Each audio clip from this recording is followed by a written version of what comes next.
Okay चलिए, ancient history से शुरू करना है। बेसिकली हम लोग को इतिहास का सब्जेक्ट है आपका, इतिहास का सब्जेक्ट है आपका, और इतिहास के सब्जेक्ट के अंदर हम लोग प्राचीन इतिहास से अपनी चर्चा शुरू करेंगे, ठीक है। और प्राचीन इतिहास से बेसिकली अभी रिसेंटली आप लोग ने देखा होगा, अगर पेपर की एनालिसिस थोड़ी बहुत की होगी तो पेपर की एनालिसिस में आपको कुछ समझ आया होगा कि प्राचीन, मध्यकालीन और आधुनिक, इन तीन इतिहास के बेसिस पे अगर देखा जाए तो सबसे ज़्यादा क्वेश्चन अगर पूछे गए हैं तो इस बार प्राचीन इतिहास से पूछा गया है। प्राचीन इतिहास, अभी तक एक लोगों के अंदर कहीं ना कहीं मिसकंसेप्शन था, एक डाउट रहता था कि, और कहीं ना कहीं एक कंफ्यूजन ये भी था कि मॉडर्न हिस्ट्री से क्वेश्चन ज़्यादा आते हैं, आधुनिक भारत से ज़्यादा क्वेश्चन आते हैं। लेकिन यूपीएससी ने पिछले कुछ सालों में पूरा का पूरा पैटर्न बदल दिया है ना। पिछले 2-3 सालों की अगर एनालिसिस करोगे आप तो आप उसके अंदर देखोगे अक्सर क्वेश्चंस का जो लेवल है वो कहाँ पे जा चुका है, या तो मध्यकालीन पे 2-4 क्वेश्चन पूछ ले रहा है,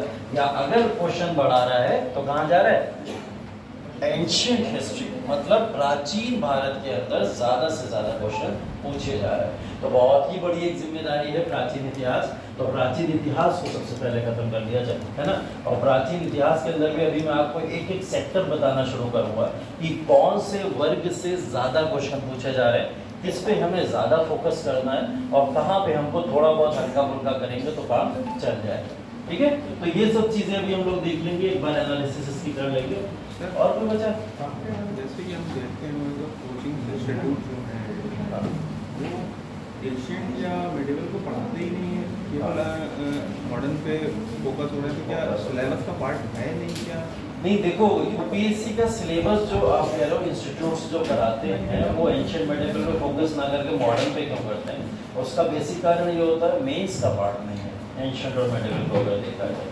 और वो लोग जो भी अपना सिलेबस शुरुआत करते हैं वो कहाँ से शुरू करते हैं, मेन से शुरू करते हैं। तो वो लोग अपना जब भी पैटर्न शुरू करेंगे वो आधुनिक इतिहास से ही शुरू करते हैं, है ना। या फिर आप देख लोगे थोड़ा बहुत कल्चर वगैरह से शुरू कर देते हैं, कल्चर पढ़ा लेते हैं। Ancient medieval is basically part of आपका किसका, जो प्रीलिम्स एग्जामिनेशन होता है उस प्रीलिम्स एग्जामिनेशन का पार्ट है। तो आपका प्रारंभिक परीक्षा के अंदर बहुत ही ज़्यादा इंपॉर्टेंट हो जाता है, इसलिए हम लोग इसको यहाँ पे पढ़ते हैं। और ये इंपॉर्टेंट उनको समझ आ गया होगा जिन्होंने अभी रिसेंट में एग्जाम पेपर ही देख लिया होगा, है ना।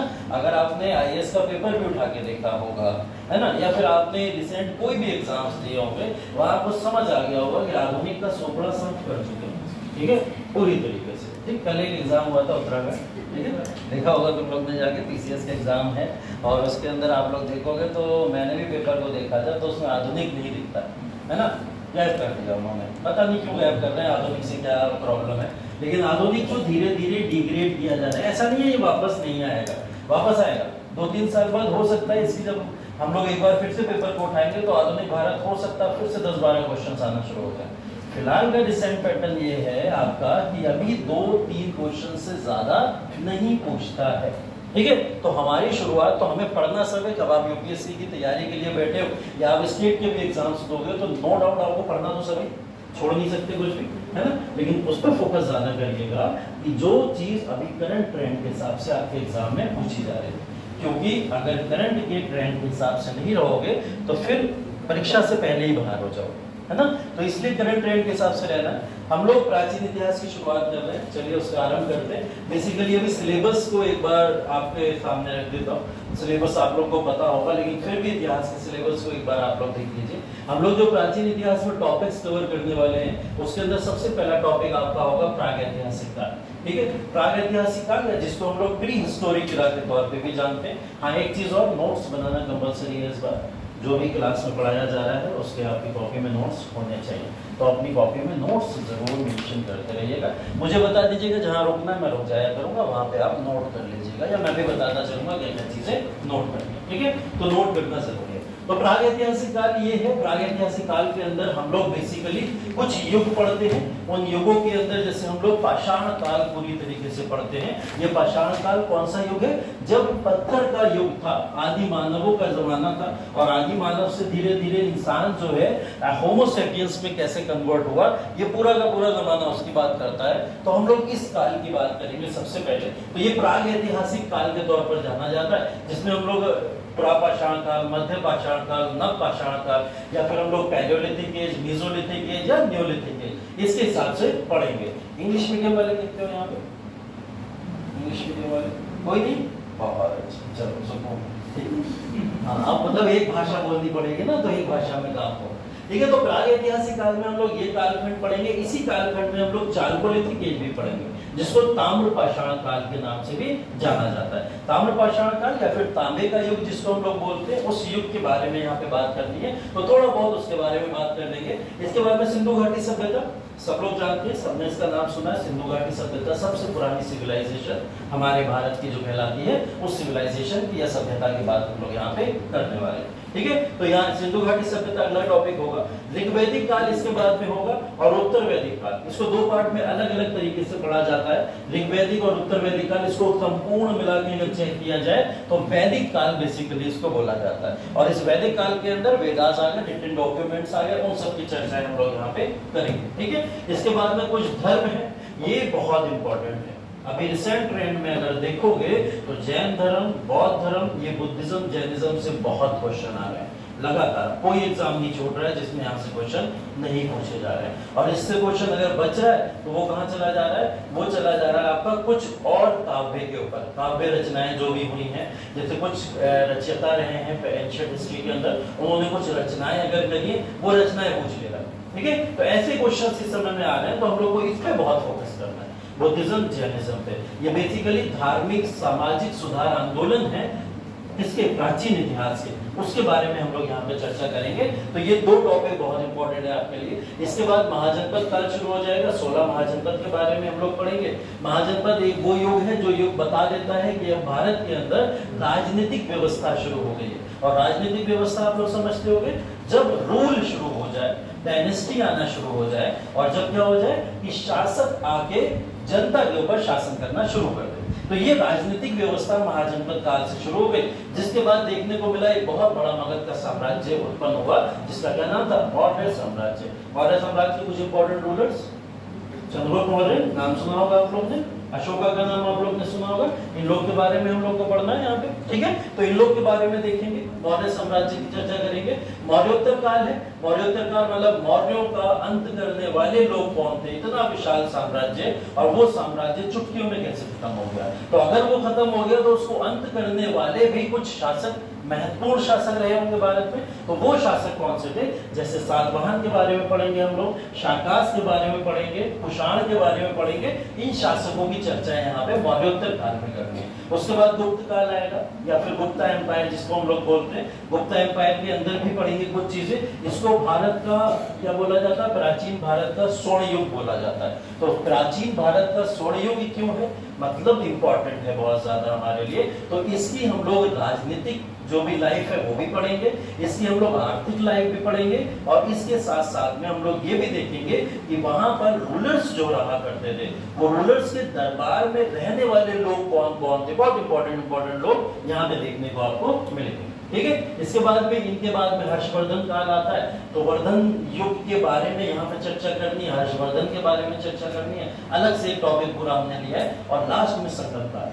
ठीक है, संगम काल साउथ की हिस्ट्री है, और साउथ की हिस्ट्री मतलब एक तो हम लोग उत्तर भारत को पढ़ते हैं, उत्तर भारत के बाद में हम लोग दक्षिण भारत का भी कुछ इतिहास पढ़ते हैं। और रिसेंट ट्रेंड के अंदर थोड़ा बहुत क्वेश्चन शिफ्ट हो रहा है कहाँ पे? संगम काल के ऊपर, क्योंकि उसको पता है मौर्य, अशोका, चंद्रगुप्त, गुप्ता एम्पायर, हर्षवर्धन, ये सब बच्चे रटे बैठे हैं। ल्यूसेंट उठा लिए और पलट के रट लिया खूब ज्यादा। ठीक है, अब वो पूछ ही नहीं रहा, अब वो कहाँ आ गया? सीधा संगम काल के ऊपर चला आया। तो हमें ये महत्वपूर्ण काल है, इसके बारे में समझना जरूरी है। इसके अंदर चोला, चेरा और पांड्या, ये तीन तरीके की किंगडम है जिसके बारे में हम लोग को पढ़ना है। ठीक है, आप लोग याद होगा टोल कप के याद तो है, तो पढ़ा था हम लोग ने पहले इसके बारे में। तो ये बेसिकली बहुत इंटरेस्टिंग कालखंड है, सबके बारे में चर्चा करनी है। और शुरुआत हम लोग आज करने जा रहे हैं कौन से टॉपिक की? वो है प्राग ऐतिहासिक काल। ठीक है, प्राग ऐतिहासिक काल से शुरुआत करेंगे। ये सिलेबस अपने माइंड में सेट कर लीजिएगा, इसी सिलेबस के पैटर्न के अनुसार ही आपका प्रॉपर क्लासेस चलेंगी। ठीक है, बस इन सिलेबस को कवर करते रहिएगा, इतना ध्यान रखिएगा। डेली का डेली अगर खत्म करते रहेंगे, क्लास के बाद में घर जाके आधा एक घंटा भी अगर इसकी स्टडी कर लोगे तो फिर बहुत ज़्यादा मेहनत करने की ज़रूरत नहीं पड़ेगी। बस जितना क्लास में पढ़ाया जाए उसको बहुत अच्छे से घोट के पी जाना। ठीक है, वोट जब भी जाना चाहे रटना पड़े चाहे समझना पड़े, जैसे याद हो उसको याद यहाँ पे कर लेना है एकदम, और रिवीजन करते चलना लगातार, याद करके छोड़ना भी नहीं है, रिवीजन भी करते रहना है। ठीक है, चलिए प्राग ऐतिहासिक काल की चर्चा करें। तो प्राग ऐतिहासिक काल के अंदर अगर हम लोग देखें,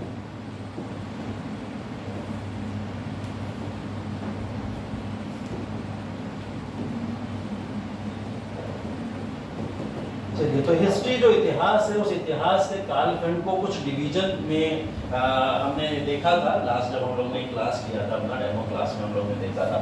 हम लोग ने इतिहास को कुछ पार्ट में डिवाइड किया था। हम लोग ने बोला था कि इतिहास जो होता है कुछ कालखंड में विभाजित किया जाता है और उसी कालखंड का एक पार्ट निकल के आता है जिसको हम लोग प्राग ऐतिहासिक काल कहते हैं। ठीक है, तो अगर हिस्ट्री को मैं थोड़ा सा डिवाइड करने की कोशिश करूं तो हिस्ट्री को डिवाइड करने के लिए सबसे पहला जो कालखंड है वो प्राग ऐतिहासिक काल, या जिसको हम लोग प्री हिस्टोरिक इरा बोलते हैं। ठीक है, क्या बोलते हैं? प्री हिस्टोरिक इरा या प्राग ऐतिहासिक काल बोलते हैं।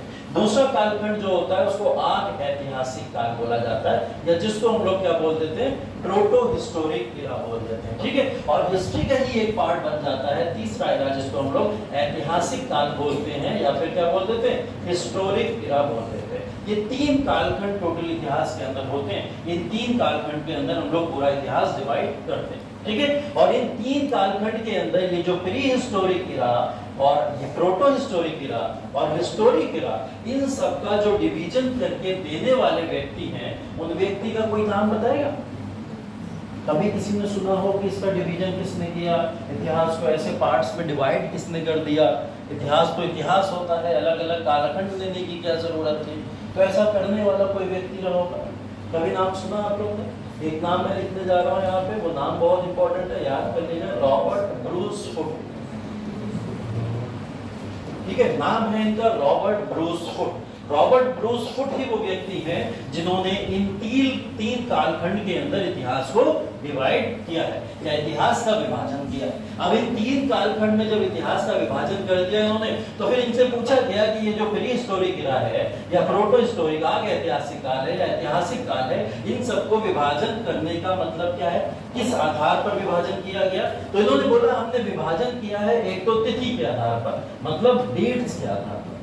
ठीक है, समय सीमा जो होती है उस समय सीमा के आधार पर इसका विभाजन किया गया। पहली चीज, समय सीमा कैसे निर्धारित की गई? समय सीमा ऐसे निर्धारित की गई कि बोले मानव सबसे पहले पृथ्वी के ऊपर कब आया, उसकी उत्पत्ति कब हुई। ठीक है, मानव की उत्पत्ति कब हुई और कब मानी जाती है? अप्रोक्स जो एज इसको लेकर है वो अप्रोक्स एज मानी जाती है कम से कम 2.5 मिलियन BC। ठीक है, अगर इसकी बात करूं मैं और आसान शब्दों में लिखूं तो 25 लाख ईसा पूर्व कब माना जाता है? 25 लाख ईसा पूर्व, कहीं कहीं 30 लाख ईसा पूर्व के दिखेगा आपको। ठीक है, तो उसमें कंफ्यूजन नहीं होना है। ट्रांजिशन फेज जब होते हैं तो डेट्स को लेके क्या होता है, थोड़ा बहुत कॉन्फ्लिक्ट्स होता है। तो कई किताबों में आपको 25 लाख BC भी मिल जाएगा और कई किताबों में 30 लाख BC भी मिल जाएगा। ठीक है, लेकिन एक एवरेज एज अगर हम देखें तो वो क्या मानी जाती है? 25 लाख ईसा पूर्व। 25 लाख ईसा पूर्व माना जाता है कि मानव की सर्वप्रथम उत्पत्ति कहां पे हुई? अफ्रीका के अंदर हुई, ऐसा माना जाता है साइंटिफिक आधार पर। अगर हम लोग देखें तो अफ्रीका के अंदर सबसे पहले जब मानव आया तो आज के समय में भी आप उसका कुछ ना कुछ अगर प्रमाण है तो अफ्रीका के बहुत सारे नोमैडिक इलाकों में देख सकते हो। जनजातीय इलाके हैं अफ्रीका के अंदर, और अफ्रीका के जनजातीय इलाकों के अंदर अगर आप देखोगे वहां मानव आज भी उसी तरीके से रहता है जैसे आदि मानव रहा करता था। आज भी बहुत सारी जनजातियां, यूट्यूब तो आज के समय में सब दिखा देता है सारी चीजें। आप भी आज सर्च करोगे जाके तो जनजातियों के बारे में अगर वहां के देखोगे तो वो जनजातीय आज भी वही हंटिंग गैदरिंग करके ही अपना फूड को वहां पे प्रोड्यूस कर रहे हैं। ठीक है, और वो उसी आधार पर अपना जीवन जीते हैं। तो 25 लाख ईसा पूर्व मानव वहां पे आया, और 25 लाख ईसा पूर्व से लगभग 2500 ईसा पूर्व तक, कब तक? 2500 ईसा पूर्व तक। 25 लाख ईसा पूर्व से लेकर कहां तक? 2500 ईसा पूर्व तक पहला कालखंड विभाजित किया गया, जिसको हम लोग प्री हिस्टोरिक या फिर क्या बोलते हैं? प्राक ऐतिहासिक काल बोलते हैं। ये बात क्लियर है? सबको क्लियर है यहाँ तक? ठीक है, देखो थोड़ा सा बेसिक से लेके चलना पड़ेगा। हर तरीके के बच्चे हैं यहाँ पे। ठीक है, कुछ एडवांस बच्चे भी हैं और कुछ थोड़ा बेसिक वाले बच्चे भी हैं, तो चीजों को थोड़ा सा बेसिक से लेके चलना पड़ेगा। बेसिक से धीरे धीरे जाएंगे एडवांस के ऊपर, तो वो बेसिक से एडवांस में जाते समय आपको सारी चीजें समझ आनी चाहिए, इसलिए इतने बेसिक से हम लोग बात कर रहे हैं। ठीक है, ये डेट जरूर याद रखिएगा, बहुत इंपॉर्टेंट होती है, क्योंकि कालखंड को विभाजित करने के लिए ये डेट्स का प्रयोग किया जाता है। अगर आपको मेंस में भी आंसर लिखने को आएगा तो आप वहां पे लिखोगे, वहां पे आप टिक नहीं करते हो ना, गोला नहीं काला करते हो, तो वहां आपको लिखना पड़ता है, इसलिए आपको ये डेट्स याद करनी रहती है। तो 25 लाख ईसा पूर्व से 2500 ईसा पूर्व तक लगभग ये कालखंड विभाजित किया गया। 2500 ईसा पूर्व के बाद में आगे ऐतिहासिक काल आ गया। बोले आगे ऐतिहासिक काल को कहां से माना जाए, तो आगे ऐतिहासिक काल का इरा शुरू कर दिया गया 2350 ईसा पूर्व से। तब से 2350 ईसा पूर्व से 2350 ईसा पूर्व लगभग 150 साल का एक गैप दिख रहा होगा आपको बीच में। ये 150 साल का गैप हमेशा क्या होता है, एक काल होता है, वो कालखंड होता है जो ट्रांजिशनल फेज के तौर पर जाना जाता है। ठीक है, तो ये 2350 ईसा पूर्व से लगभग इस कालखंड को माना जाता है 1750 ईसा पूर्व। ठीक है, ये कालखंड दूसरा कालखंड हो गया जिसको आगे ऐतिहासिक काल बोलते हैं। और उसके बाद में हिस्टोरिक एरा जो आपका शुरू होता है वो 1500 ईसा पूर्व से शुरू होकर कब तक चला है, प्रेजेंट टाइम तक चला है। प्रेजेंट का मतलब अगर मैं लिखूं तो आज का भी इतिहास इसके अंदर आता है, हिस्टोरिक एरा के अंदर ही आता है। चाहे वो मॉडर्न हिस्ट्री ले लीजिए, चाहे आप पोस्ट मॉडर्न हिस्ट्री ले लीजिए, वो सारा का सारा कालखंड ही कहलाता है। आज के समय का सब हिस्टोरिक एरा का ही एक पार्ट कहलाता है। तो इन तीन कालखंड के अंदर ओवरऑल इतिहास को विभाजित कर दिया गया। पहला बोल दिया गया आपको प्रागैतिहासिक काल, दूसरा आगे ऐतिहासिक काल और तीसरा ऐतिहासिक काल। तो पहला आधार क्या था डिवाइड करने का, डेट्स। इसके आधार पर डिवाइड किया गया, डेट्स या फिर समय सीमा के आधार पर डिवाइड किया गया पहला। ठीक है, दूसरा आधार, अगर हम दूसरे आधार की बात करें, ये तो पहला आधार हो गया। दूसरे आधार की बात करें अगर हम, तो वो आधार क्या हो सकता है जिसके आधार पर इसका विभाजन किया गया होगा, लैंग्वेज। लैंग्वेज लैंग्वेज नहीं कह सकते बेसिकली, और कोई हाँ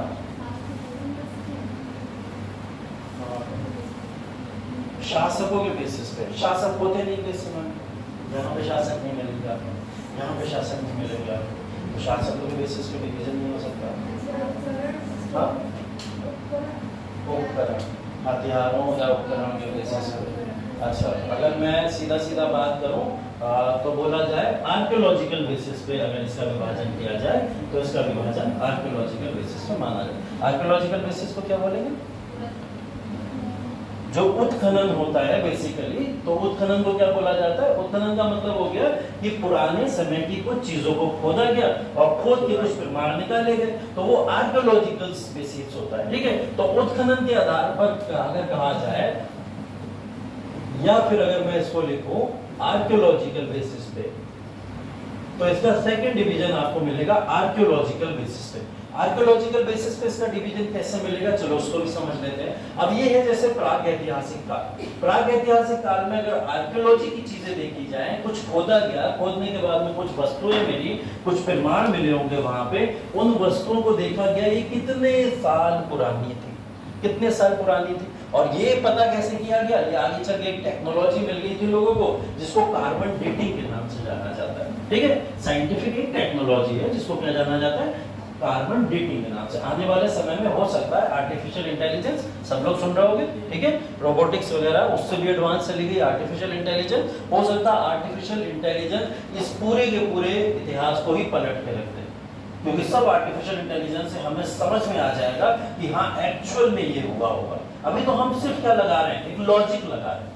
ठीक है, अभी मैं बताता हूँ कैसे लॉजिक लगा रहा है। तो आर्कियोलॉजिकल बेसिस पे अगर देखा जाए तो प्रागैतिहासिक काल की अगर बात की जाए, प्रागैतिहासिक काल को बोला गया कि ये वो समय काल था जिस समय काल में हमने बहुत ढूंढा, उत्खनन किए, सारी चीजें करी, लेकिन हमें यहाँ पर देखने में कोई भी लिखित प्रमाण नहीं मिला, लिखित प्रमाण नहीं मिला।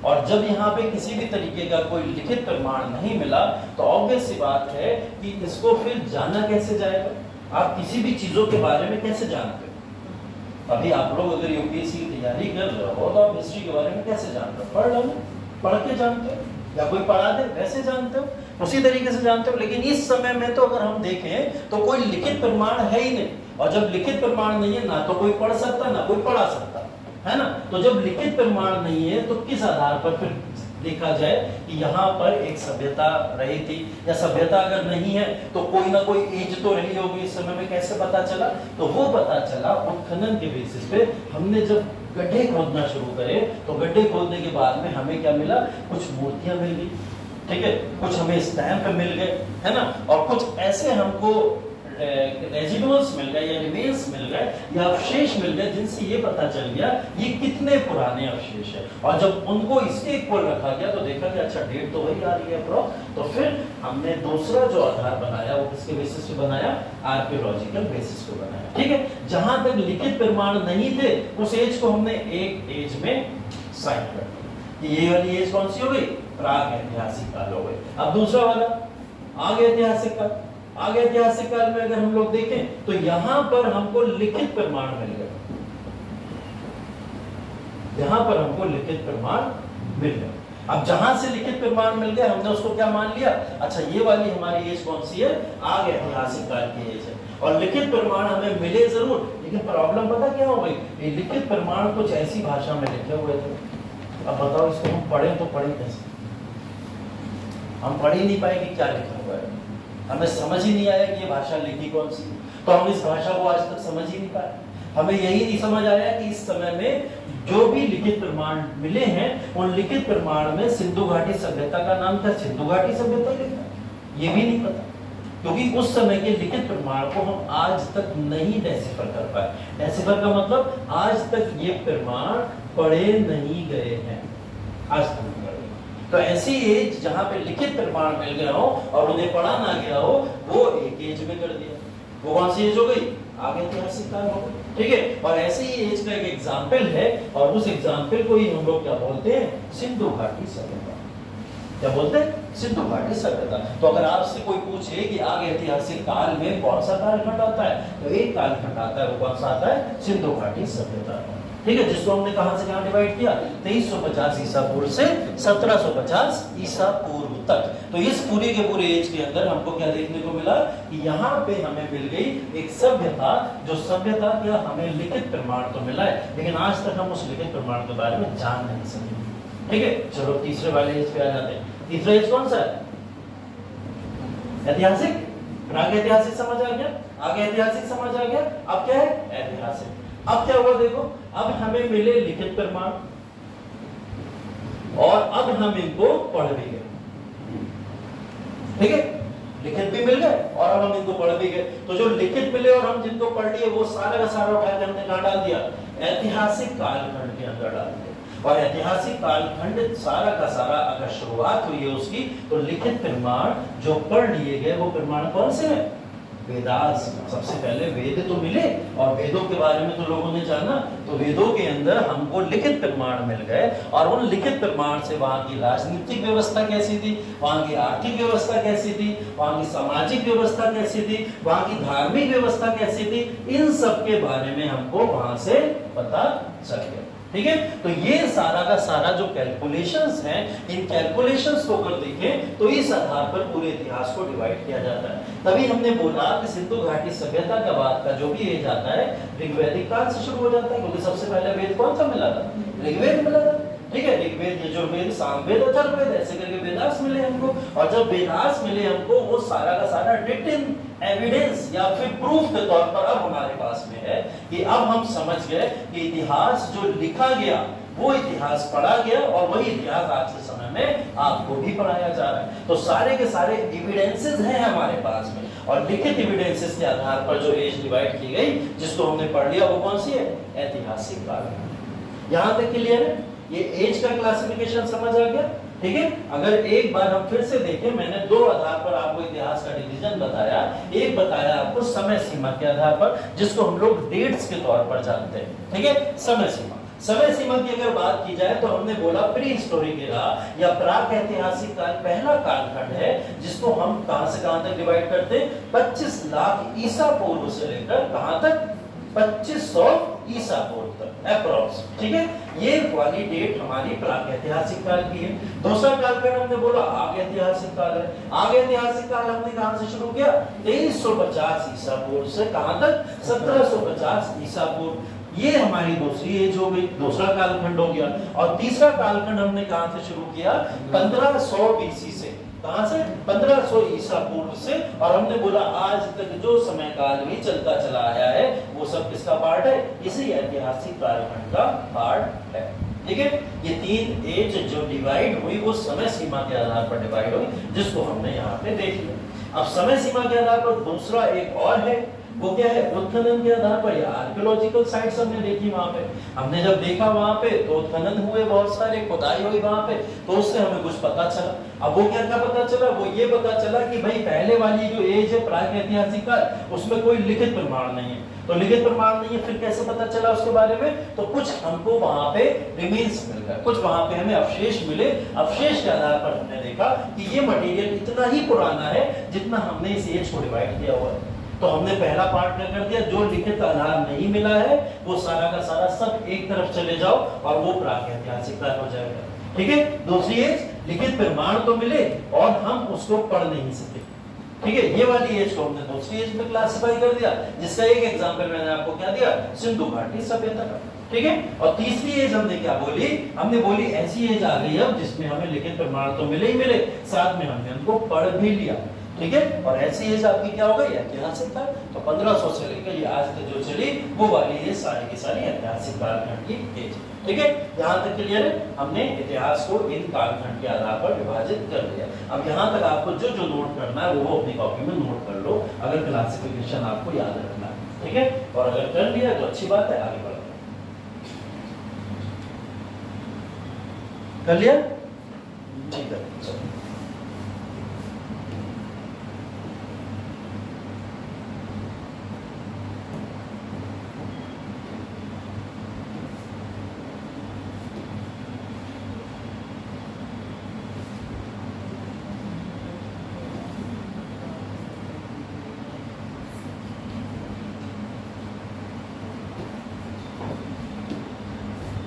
चलिए अब देखिए, तो भारत के अंदर सबसे पहले हम लोग प्रागैतिहासिक काल की बात करेंगे। देखिए मैं बात करने जा रहा हूँ तो फिर भारत की ही बात करने जा रहा हूँ, क्योंकि भारतीय इतिहास की बात होगी, है ना। जब विश्व के इतिहास की बात होगी तब देख लेंगे थोड़ा सा जो भी होगा।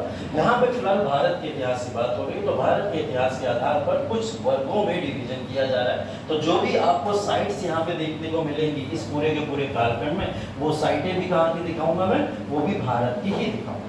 ऐसा नहीं कि अफ्रीका के किसी कॉन्टिनेंट की दिखा दी, ठीक है, या फिर यूरोप के किसी कॉन्टिनेंट की, नहीं, उससे हमें मतलब नहीं।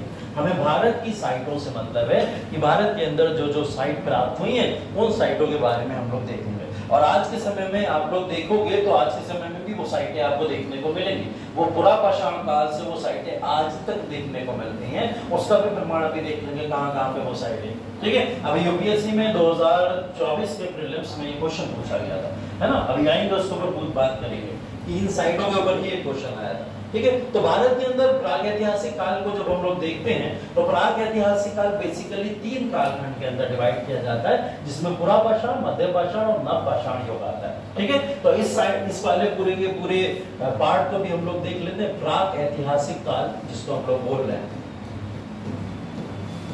और प्रागैतिहासिक काल ऐसे भी लिखा जाता है, तो कंफ्यूज मत होना, मैंने कुछ और लिख दिया, दोनों भाषाएं हैं, ठीक है। तो प्रागैतिहासिक काल जिसको हम लोग समझ रहे थे कि हमने इसको 25 लाख ईसा पूर्व से शुरू किया, और कहां तक हमें पढ़ना था इसे?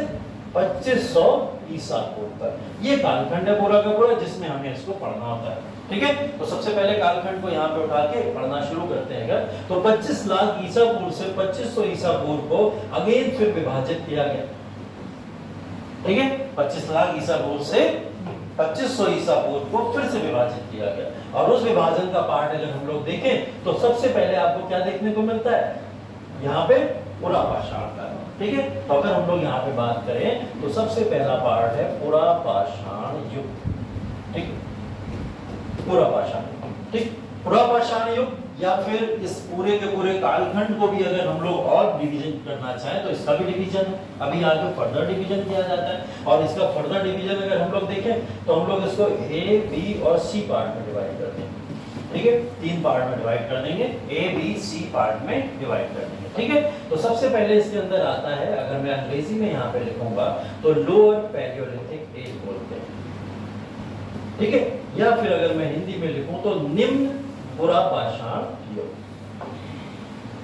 क्या बोला जाएगा? निम्न पुरापाषाण युग। ठीक है, तो सबसे पहली एज का क्लासिफिकेशन क्या है? पुरापाषाण। और पुरापाषाण को भी हमने 3 पार्ट में डिवाइड कर दिया, जिसके अंदर सबसे पहला क्या आ रहा है? निम्न पुरापाषाण युग। ठीक है, निम्न पुरापाषाण युग के बाद में एक पुरापाषाण युग आएगा आपका मध्य पुरापाषाण युग। दूसरा क्या आएगा? मध्य पुरापाषाण युग। और तीसरा एज का जो इसमें क्लासिफिकेशन आता है उसको बोला जाता है उच्च पुरापाषाण युग। ठीक है, ये 3 डिवीजन तो सिर्फ और सिर्फ किसके हैं? अभी इस वाले पार्ट के हैं जिसको हम लोग अभी पढ़ रहे हैं, पुरापाषाण युग। प्राग ऐतिहासिक काल पढ़ रहे हैं हम लोग। प्राग ऐतिहासिक काल में हमने डिवीजन 3 पार्ट में कर रखा है, पहला पुरापाषाण, दूसरा मध्यपाषाण, तीसरा नवपाषाण। अभी हम लोग इसको भूल जाए पूरी तरीके से। अभी हम लोग किसकी बात कर रहे हैं? सिर्फ पुरापाषाण युग की बात कर रहे हैं। और सिर्फ पुरापाषाण युग को हमने डिवाइड कहाँ किया हुआ है? पुरापाषाण को 3 भाग में, निम्न पुरापाषाण, मध्य पुरापाषाण और उच्च पुरापाषाण युग में डिवाइड किया हुआ है। ठीक है, ये 3 एजेस हैं जिसमें हम लोग डिवाइड करते हैं। अब आपको इसका कालखंड पता होना जरूरी है कि कहां से लेकर कहां तक की बात की गई है। ठीक है, क्योंकि हम लोग प्राग ऐतिहासिक को अगर देखेंगे तो 25 लाख ईसा पूर्व से 2500 ईसा पूर्व चला है। ठीक है, तो लेकिन उससे पहले के कालखंडों का भी तो विभाजन है। तो अगर पुरापाषाण युग की हम लोग बात करें तो पुरापाषाण युग का डिवीजन हो जाएगा आपका 25 लाख ईसा पूर्व से कहां तक होगा? 1200, पूरी 1200 और कोई 2500 ईसा पूर्व में तो सब आ जाएगा। मैं तो सिर्फ और सिर्फ पुरापाषाण की बात कर रहा हूं। अगर सिर्फ पुरापाषाण को मुझे डिवाइड करना है तो मैं पुरापाषाण को कहां से कहां तक डिवाइड कर दूं?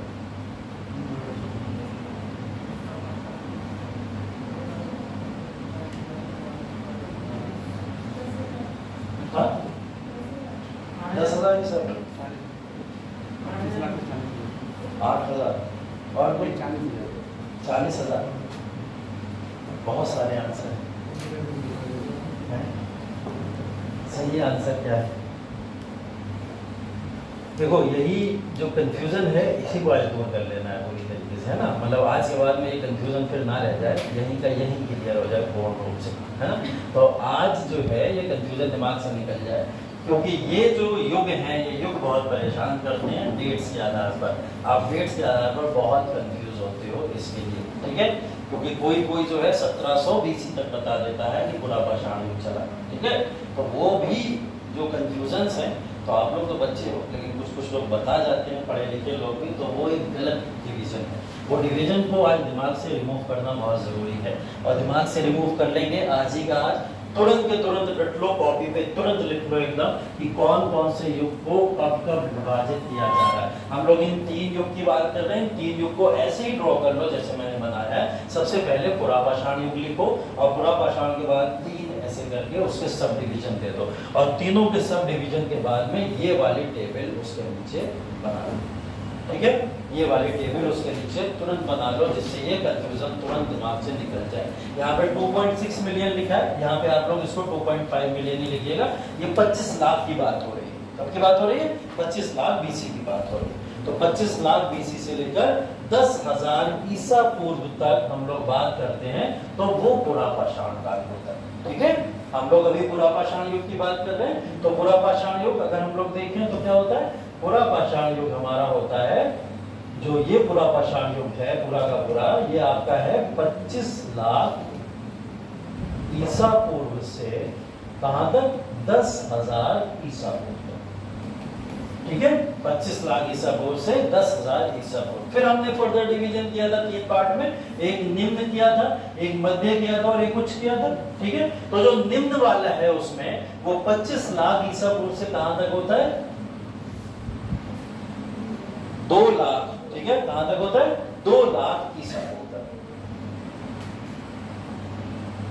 25 लाख ईसा पूर्व से 2 लाख ईसा पूर्व तक अगर हम बात करें तो निम्न पुरा पाषाण काल की बात हम लोग कर रहे हैं, ठीक है। उसके बाद में मध्य पुरा पाषाण काल 2 लाख ईसा पूर्व से 40,000 ईसा पूर्व तक की बात होती है, ठीक है। 2 लाख ईसा पूर्व से कहां तक की बात हो रही है? 40,000 ईसा पूर्व की बात हो रही है। और लास्ट में क्या है? उच्च पुरा पाषाण काल, जहां बात हो रही है आपकी 40,000 से 10,000 ईसा पूर्व, ठीक है। 40,000 से 10,000 ईसा पूर्व।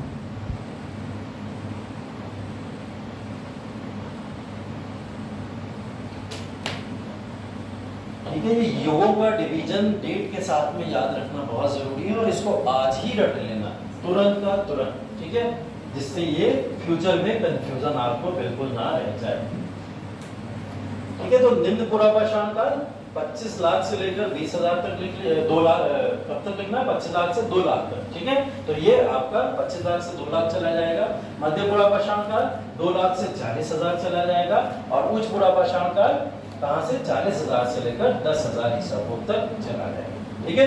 उसके बाद में पुरा पाषाण युग जैसे ही खत्म हुआ, अगला पाषाण काल कौन सा था? मध्य पाषाण काल था। और मध्य पाषाण काल को हमने 10,000 ईसा पूर्व से 4,000 ईसा पूर्व में डिवाइड कर दिया, ठीक है। 10,000 से 4,000 ईसा पूर्व में डिवाइड कर दिया। और तीसरा न्यूलिथिक, जिसको हम लोग बोलते हैं, या फिर आप इसको हिंदी में लिखेंगे नव पाषाण, लिखेंगे नव पाषाण, ठीक है। और 10,000 से 4,000 के बाद में 4,000 से 2,500 तक का जो कालखंड है वो आपका नव पाषाण युग है, ठीक है। अब इसको हटा दूंगा, फिर पूछूंगा तुरंत। जूम कर दें, जूम हो जाता है जी।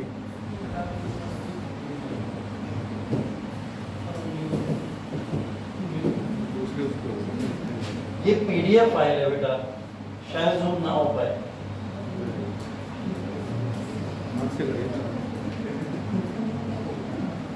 नहीं हो पाए,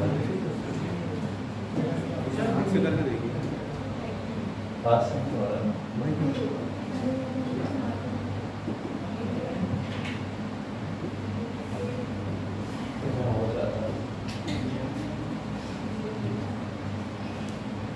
बताओ मुझे क्या रहेगा आपका, मैं बता दे रहा हूँ। चलो आगे बैठ जाओ ना, इतनी सारी जगह पीछे क्यों बैठे हो? आगे आ जाओ। ठीक है, तो ये 3 युग, 3 पाषाण काल हम लोग ने इन तरीके से समझ लिया। अब देखिए इन तीनों कालखंडों का डिवीजन जो हुआ है, इन तीनों कालखंडों का डिवीजन अब हमको उसके बारे में डिटेल में स्टडी करनी है, ठीक है। वो डिटेल में स्टडी ही आपके कालखंड के बारे में किसमें पूछी जाती है?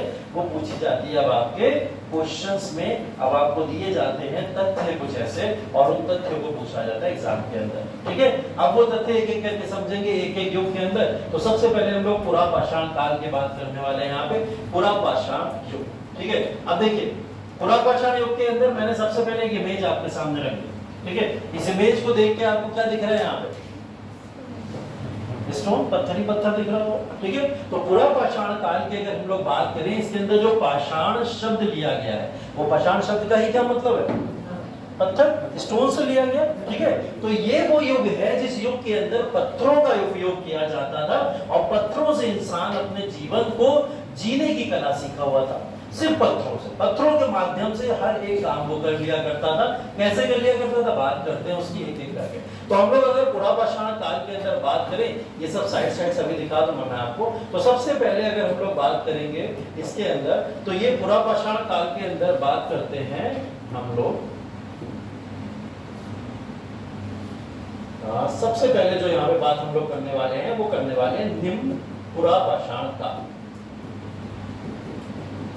ठीक है। निम्न पुरा पाषाण काल इसको क्यों बोला गया? अब मैं आपको 3 तरीके की चीजें दिखा रहा हूं। ये मान लो एक डायग्राम है, ठीक है। इस डायग्राम के अंदर ये 3 स्थल आपको देखने को मिलेंगे, ठीक है। ये 3 तरीके के स्थल। इसके अंदर ये जो ग्राउंड है, इसके बाद ये अपर ग्राउंड है और ये टॉप ग्राउंड है। इस तरीके से 3 ग्राउंड्स यहाँ पे देखने को मिल रहे हैं। क्या हुआ जब एजिस को, मैंने बोला ना उत्खनन के बेसिस पे हमको एज के बारे में पता चलता चला गया, ठीक है। तो उत्खनन के बेसिस पे जो सबसे पहले वाले साइट के बारे में हमें पता चला था, वो साइट थी ये वाली, जिसको हम लोग क्या बोलते हैं? निम्न पुरापाषाण काल बोलते हैं। सबसे पहले कौन सी साइट के बारे में पता चला? सबसे पहले निम्न पुरापाषाण काल की एज के बारे में पता चला। उसके बाद में हमें किसके बारे में पता चला? मध्य पुरापाषाण काल में। और सबसे लास्ट में किसके बारे में पता चला? उच्च पुरापाषाण काल। इसीलिए आपने देखा होगा एज पीरियड जो है उसी आधार पर इसका डिवीजन भी किया गया। ठीक है, तो इस तरीके से जब एज का क्लासिफिकेशन किया गया तो उस आधार पर हम लोग सबसे पहले देखने वाले हैं निम्न पुरापाषाण काल। देखिए, निम्न पुरापाषाण काल की कुछ क्वालिटीज है। उन क्वालिटीज में सबसे पहली क्वालिटी ये है कि इस समय में मानव जो था वो खानाबदोश था। खानाबदोश शब्द समझते हैं आप लोग? नॉमेटिक अंग्रेजी में बोलते हैं और खानाबदोश हिंदी में बोलते हैं। खानाबदोश का मतलब जिसका घर नहीं होता और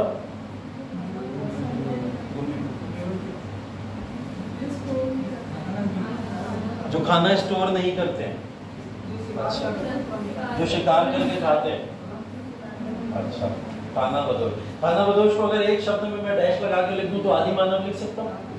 ठीक है, लिखूं आदि मानव। ठीक है, तो आदि मानव का मतलब वो पिक्चर वाले आदि और मानव नहीं है। ठीक है, अलग अलग वाले है ना। ये आदि मानव एक वर्ड है। ठीक है, तो ये दो अलग वर्ड नहीं है। आदि मानव या फिर अगर हम लोग देखें जिसको हम लोग नॉमेडिक बोलते हैं या फिर खानाबदोश जो व्यक्ति है, वो खानाबदोश व्यक्ति अपने सिर्फ और सिर्फ एक ऑब्जेक्टिव पे रहता था और वो ऑब्जेक्टिव उसका क्या था? सिर्फ और सिर्फ फूड कलेक्ट करना। उसका एक ही काम था और वो काम क्या था? बस खाना चाहिए। उसका दूसरा कोई ऑब्जेक्टिव था ही नहीं। आज के समय में यूपीएससी की तैयारी कर लो, एक ऑब्जेक्टिव ही तो है और ऐसे बहुत सारे ऑब्जेक्टिव होंगे आपकी लाइफ में। ठीक है, खाना खाने के अलावा बहुत कुछ करते हो गए, है ना। तो यहाँ का मानव का सिर्फ और सिर्फ एक ऑब्जेक्टिव होता था और वो क्या होता था? सिर्फ खाना। ठीक है, और वो फूड गैदरिंग मतलब अगर बात की जाए तो इस समय का मानव सिर्फ एक काम किया करता था और वो होता था फूड को इकट्ठा करना या फूड को गैदर करना। ठीक है, फूड गैदरिंग सिर्फ काम होता था। फूड कैसे मिलेगा इस समय के मानव को? हाँ, शिकार करेगा तभी तो मिलेगा। इस समय कौन सा किसी को कोई हंडिया बनानी आती थी? हैं? आग लगा के हंडिया बना के खाना बना लिया, नहीं आता ना। खानाबदोश का मतलब क्या होता है? खानाबदोश का मतलब जो कुछ नहीं जानता, जिसको कुछ अक्ल नहीं है, सिर्फ व्यक्ति अकल है कि मुझे खाना है। छोटा सा बच्चा होता है ना, नवजात शिशु, उसको क्या परवाह होती है? सिर्फ मेरा पेट भर जाए, इतना ही तो होगा। बाकी तुम कुछ करो, कुछ भी हो जाए, है ना, तो उसे उस सबसे लेना ही देना है, उसे सिर्फ अपना पेट भरना है। तो वैसे ही कुछ इन लोगों का भी हाल था। ये लोग चाहते थे सिर्फ और सिर्फ अपना पेट भरना और पेट भरने के लिए सामने जो आए उसे मार के खाना, ये पता था इन लोगों को। तो ये लोग क्या करते थे? शिकार करते थे। इस समय में जो शिकार शब्द यूज होता था उसको बोला जाता था आखेट। क्या बोला जाता था?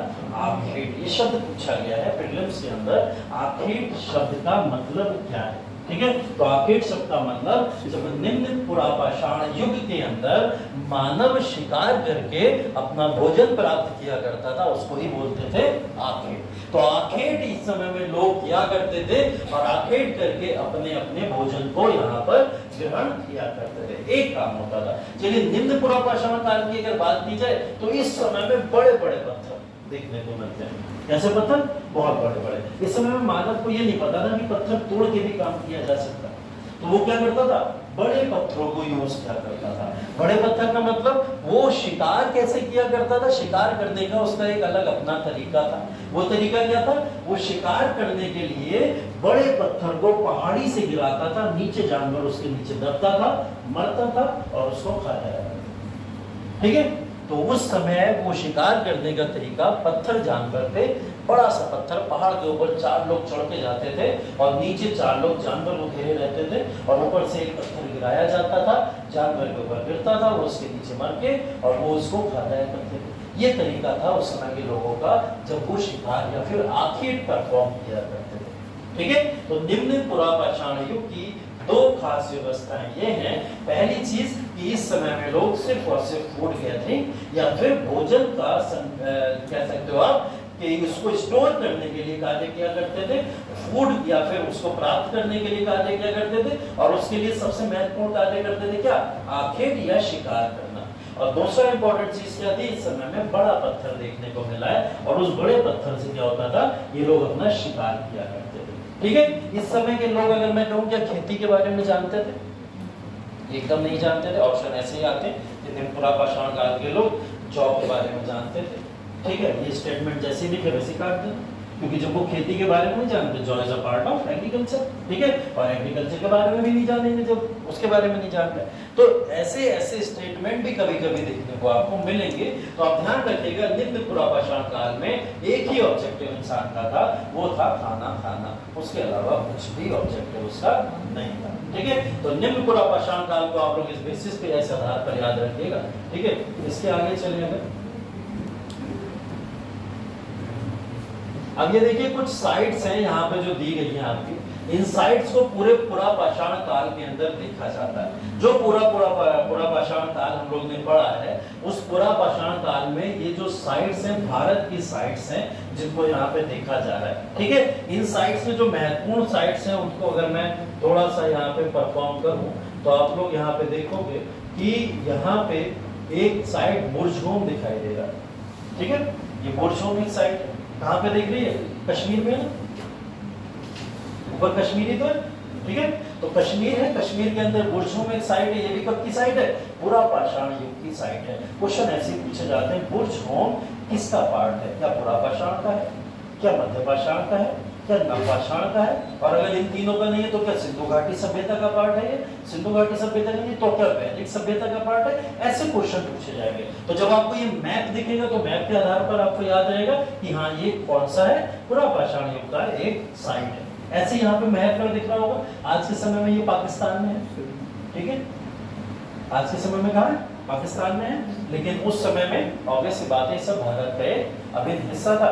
तो हम लोग कहीं ना कहीं इसको भी देख के चलते हैं। महलगढ़ ये वो इलाका है जिसमें आगे चल के आप एग्रीकल्चर के प्रमाण देखोगे, हाँ, ठीक है।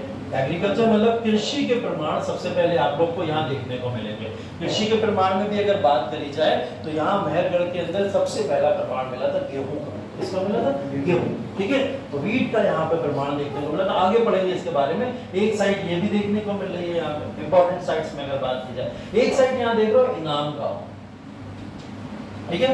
एक साइट क्या है? इनाम गांव। ये क्वेश्चन है यूपीएससी 2024 प्रीलिम्स, ये क्वेश्चन दिया हुआ है और यही साइट पूछी गई, यही वाली साइट पूछी गई।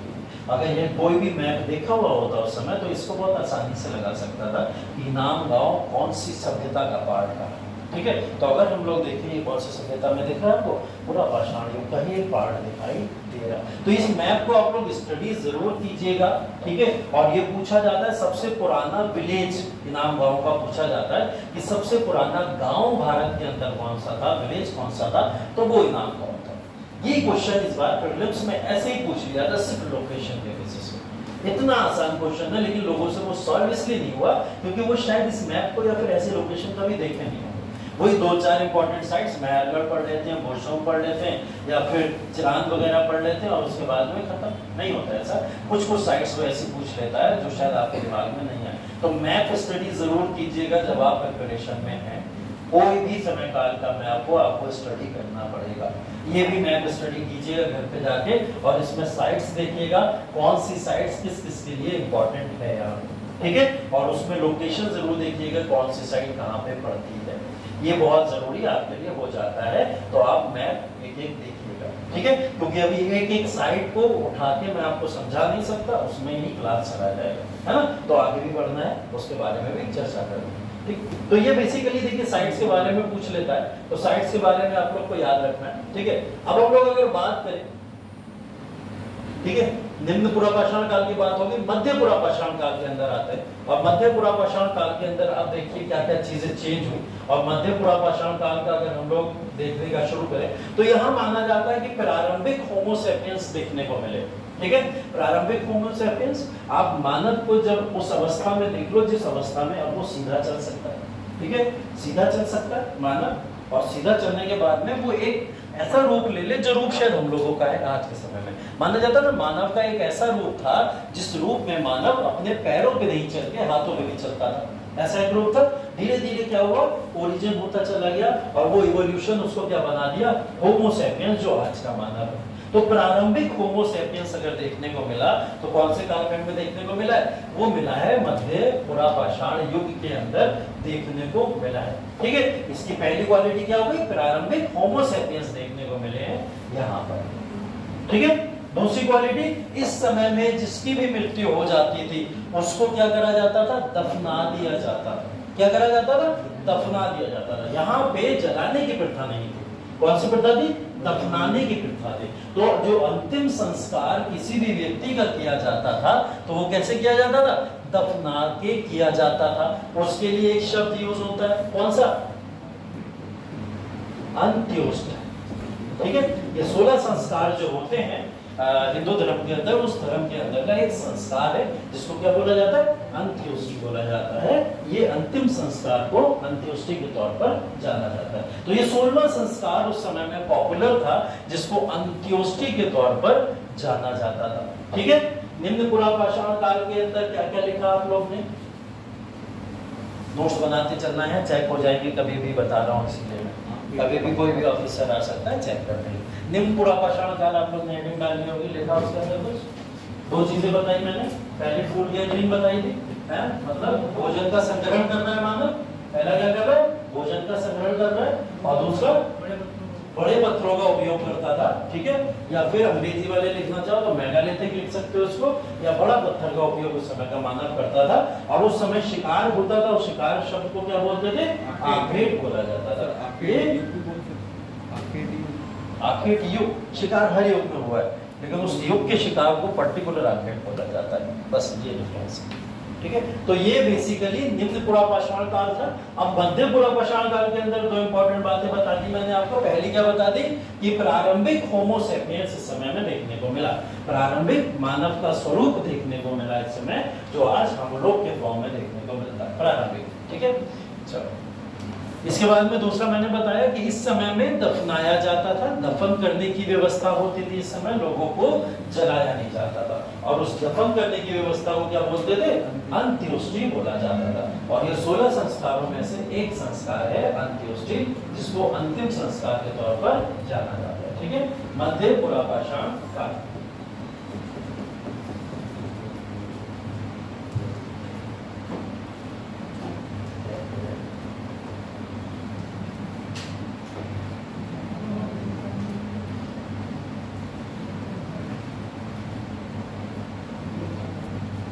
ठीक है, तीसरी चीज इसके अंदर है, औजारों का प्रचलन इस समय में काफी ज्यादा देखने को मिलता है। औजारों का प्रचलन की अगर हम लोग बात कर रहे हैं तो देखिए औजार 2 तरीके से बनते थे इस समय में। एक तो औजार नो डाउट हम लोग बार किसकी कर रहे हैं, पत्थर की, तो पत्थरों के औजार तो बनेंगे।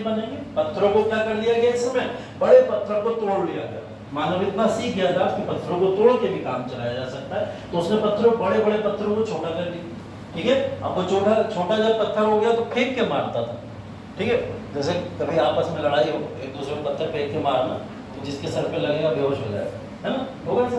तो जब जानवरों के सर पे लगा होगा तो वो भी बेहोश हो जाते होंगे, गिर जाते होंगे। तो ये शिकार करने का एक तरीका होता है। ठीक है, तो ये शिकार करते थे पत्थरों को तोड़ के, या क्या करते थे, एक लकड़ी का बम्बू लेते थे बड़ा सा, उसमें आगे पत्थर को बांध लिया करते थे, और पत्थर को बांध के ऐसे भाले की तरह फेंकते थे, और क्या करते थे, उससे भी शिकार हो जाते।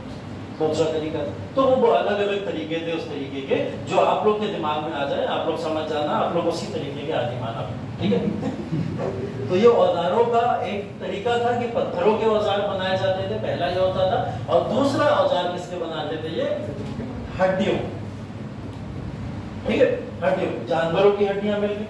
ठीक है, उनको मारने के बाद में हड्डियों को क्या करेंगे, हड्डियों के औजार बना लेते। हड्डियां क्या होती थी, फायदा मिल जाता था, हड्डियां नुकीली होती है ना, हड्डियां नुकीली जब होती थी तो उनसे अलग अलग तरीके के बहुत सारे टूल्स बन जाते थे। तो हड्डियों को यूज करते थे, पत्थरों को यूज करते थे औजार बनाने के लिए। ठीक है, इन सबको एक बड़ा शब्द बोला जाता है इनके लिए, फ्लेक टूल का वर्ड दिया जाता है। फ्लेक टूल का मतलब बेसिकली होता है जब औजारों को नुकीला किया जाए। ठीक है, और नुकीला करके जब औजारों का प्रयोग किया जाता है तो उनको क्या बोलते हैं, फ्लेक टूल बोला जाता है। ठीक है, तो फ्लेक टूल लिख लीजिए, यहाँ पे एक शब्द है फ्लेक टूल भी बोला जाता है, तो फ्लेक टूल के तौर पर हम लोग उसे जानते हैं।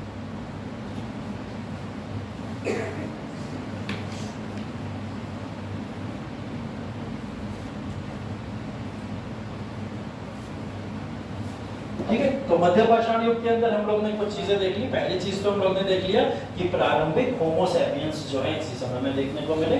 दूसरी चीज एक अंत्योष्टि वाला दफन करने का संस्कार यहाँ देखने को मिल रहा है। तीसरी चीज औजारों का बनाना, औजार किससे बनाए जा रहे हैं, पत्थर से बनाया जा रहा है या फिर हड्डी से बनाए जा रहे हैं, और उन्हीं को हम लोग क्या बोल रहे हैं, फ्लेक टूल, जब औजारों का नुकीला करके यहाँ पे फ्लेक टूल को बनाया जाता था। एक बार एक क्वेश्चन पूछा गया था कि जो फ्लेक इंडस्ट्री है,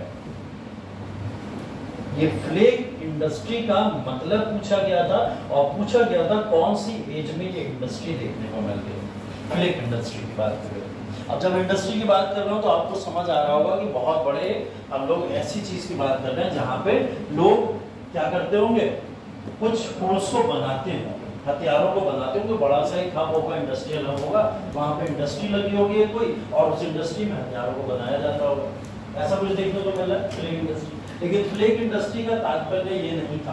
फ्लेक इंडस्ट्री का तात्पर्य वहां पे ये था कि फ्लेक टूल बनाने के लिए जो मानव उस समय में जो भी कार्य किया करता था वो कौन सी एज में किया करता था, ये क्वेश्चन पूछने का उनका औचित्य था। ठीक है, तो इस बात को ध्यान रखिएगा, वो यूपीएससी है और वो शब्दों के साथ बहुत खेलता है। ये इंडस्ट्री का मतलब इंडस्ट्री नहीं था, ठीक है, और उसने शब्दों से खेल दिया तो आप लोग दिमाग तुरंत क्या लगाओगे, यार इंडस्ट्री पुरापाषाण काल में कैसे लग सकती है, लग ही नहीं सकती, तो आप लोग पुरापाषाण काल आंसर ही नहीं लगाओगे। ठीक है, फिर आप इंडस वैली सिविलाइजेशन में लगा के आ जाओगे, वो गलत हो जाएगा। ठीक है, तो वहाँ इंडस्ट्री शब्द का वर्ड मतलब वो नहीं था। जब क्वेश्चन को सही से पढ़ोगे तो समझ आ जाएगा ये इंडस्ट्री नहीं थी। ठीक है, तो फ्लेक टूल को बनाने के लिए एक जगह है, और कई सारी जगह ऐसी थी जहाँ पे फ्लेक टूल बनाए जाते थे। अब आपसे कोई भी फ्लेक टूल अगर पूछ ले या फ्लेक उपकरण अगर पूछ ले तो आप लोग बता लोगे कि हड्डियों का या फिर पत्थरों को जब नुकीला करके उनका कोई हथियार बनाया जाता था, उसी को क्या बोला जा रहा है, फ्लेक टूल इंडस्ट्री बोला जा रहा है या फ्लेक टूल बोला जा रहा है। उसके बाद आ जाते हैं लास्ट हमारे कुछ पुरापाषाण युग। बताओ कुछ पुरापाषाण युग कौन से काल से कौन से काल तक था? 40,000 से लेकर 10,000 BC तक, एकदम सही। तो 40,000 से लेकर 10,000 BC तक का ये जो कालखंड है, इस कालखंड के अंदर काफी ज्यादा चेंजेस हो गए होंगे। कैसे चेंजेस हो गए होंगे? हो सकता है भी क्लाइमेट चेंज हुआ हो, कई सारा परिवर्तन हुआ होगा, काफी एज निकल चुकी। 25 लाख से हम लोग कहाँ आ गए, 40,000 पे चले आए, और 40,000 पे आने के बाद में अब एक बात हमको समझ आ रही होगी कि काफी कुछ बदल चुका होगा। 4-4, 5-5 साल में समय बदल जाता है। ये तो हम लोग 40,000 की बात कर रहे हैं, कब से? 25 लाख की बात से। तो 40,000 ईसा पूर्व के अंदर क्या बदल गया? इस समय में बदल गया यहाँ का क्लाइमेट, और क्लाइमेट बदलते ही क्या हुआ, यहाँ पर कुछ परिवर्तन ऐसे हुए जिन परिवर्तन ने एक नई दिशा दे दी पूरी की पूरी लोगों को कार्य करने की। वो नई दिशा क्या थी? इन जगहों पर अब क्लाइमेट चेंज होने के बाद में ग्रास लैंड बनना शुरू हो।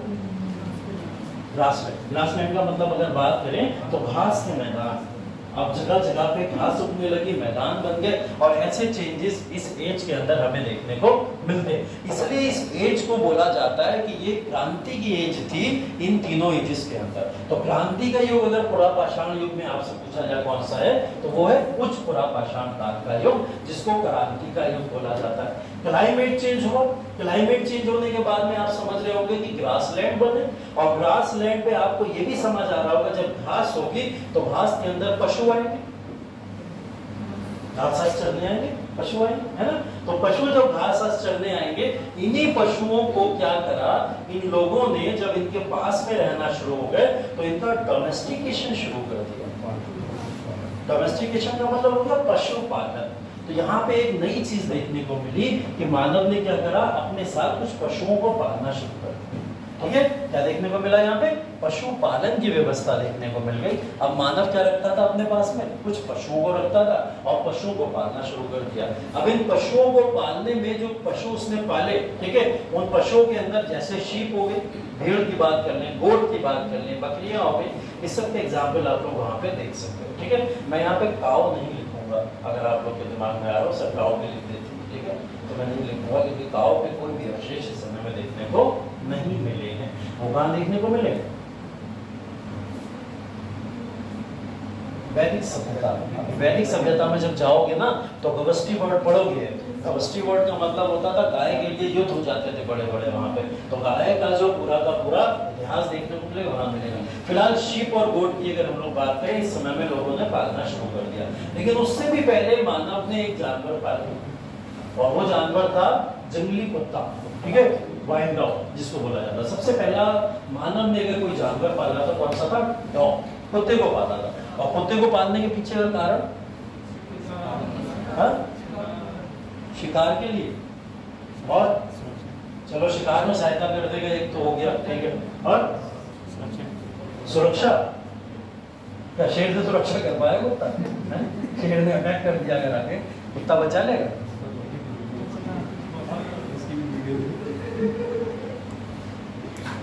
और क्या कारण हो सकता है? कुत्ते का एक नेचर होता है हमेशा से, ठीक है, वो क्या होता है? वफादार तो होता ही है। दूसरा नेचर क्या होता है कुत्ते का? वो ये होता है कि मानव की संगति में रहना पसंद करता है हमेशा से, ठीक है। अगर आप देखोगे आपकी कॉलोनी मोहल्ले के अंदर भी कुछ ऐसे कुत्ते होंगे शायद आप जिनको ना जानते हो, वो आपको ना जानते होते हैं ना, तो बहुत सारे होते हैं ऐसे, है ना, हर कॉलोनी मोहल्ले के अंदर ऐसे आपको देखने को मिलते हैं। तो ये सब इनका एक नेचर है।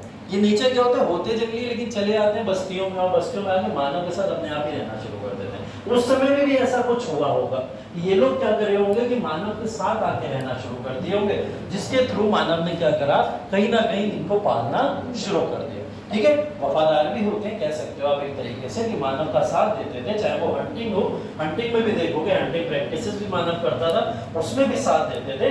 दूसरी चीज, अगर ये लोग मानव आगे चल के खेती करेगा, अभी एग्रीकल्चर देखोगे आगे चल के आप, तो जब वो एग्रीकल्चर करेगा, एग्रीकल्चर में जानवरों को रखाने का काम ये करते हैं, ठीक है। वहां पे कुत्ते जानवरों को रखाने का भी कार्य वहां पे किया करते थे। तो ये बहुत हेल्पफुल हो गया उनके लिए कहीं ना कहीं कुत्ते को पालना, इस वजह से उन्होंने ये सब चीजें दिमाग में लाके इनको पाला, ठीक है। तो ये उच्च पुनर्पाषाण काल के अंदर एक बड़ी चीज जो हो गई वो ये हो गई कि यहाँ पे ग्रासलैंड्स देखने को मिले, कुछ घास के बड़े बड़े मैदान दिखे, और उन बड़े मैदानों में कुछ पशु आए, उसी के थ्रू मानव ने क्या करा, पशुपालन करना भी स्टार्ट कर दिया। तो डोमेस्टिकेशन ऑफ एनिमल्स अगर शुरू हुआ है तो इसी समय में यहाँ पर शुरू हुआ, ठीक है। इसके साथ साथ में मानव ने जो इस समय में अभी हमने औजार देखे थे, उन औजारों का और स्वरूप बदल दिया, और वो औजार अब पर्टिकुलर उस शेप में आ गए थे जिस शेप में आज के समय में आप देखते हो। जैसे एक चीज लिखी है स्क्रैपर्स, स्क्रैपर का मतलब होता है नीडल शेप्ड जो हथियार बनाए जाते हैं, मतलब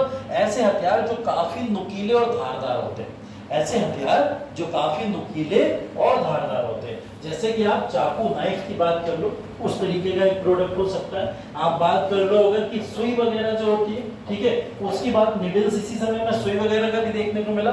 मतलब ऐसे प्रोडक्ट जो पॉइंटर्स होते थे और जिससे आसानी से शिकार किया जा सकता था, ऐसे हथियार बनाने मानव ने इस समय शुरू कर दिए। इसी समय में हम अगर देखेंगे तो मानव ने इसी समय में यहाँ पर आगे चल के आप देखोगे हल का प्रयोग होगा।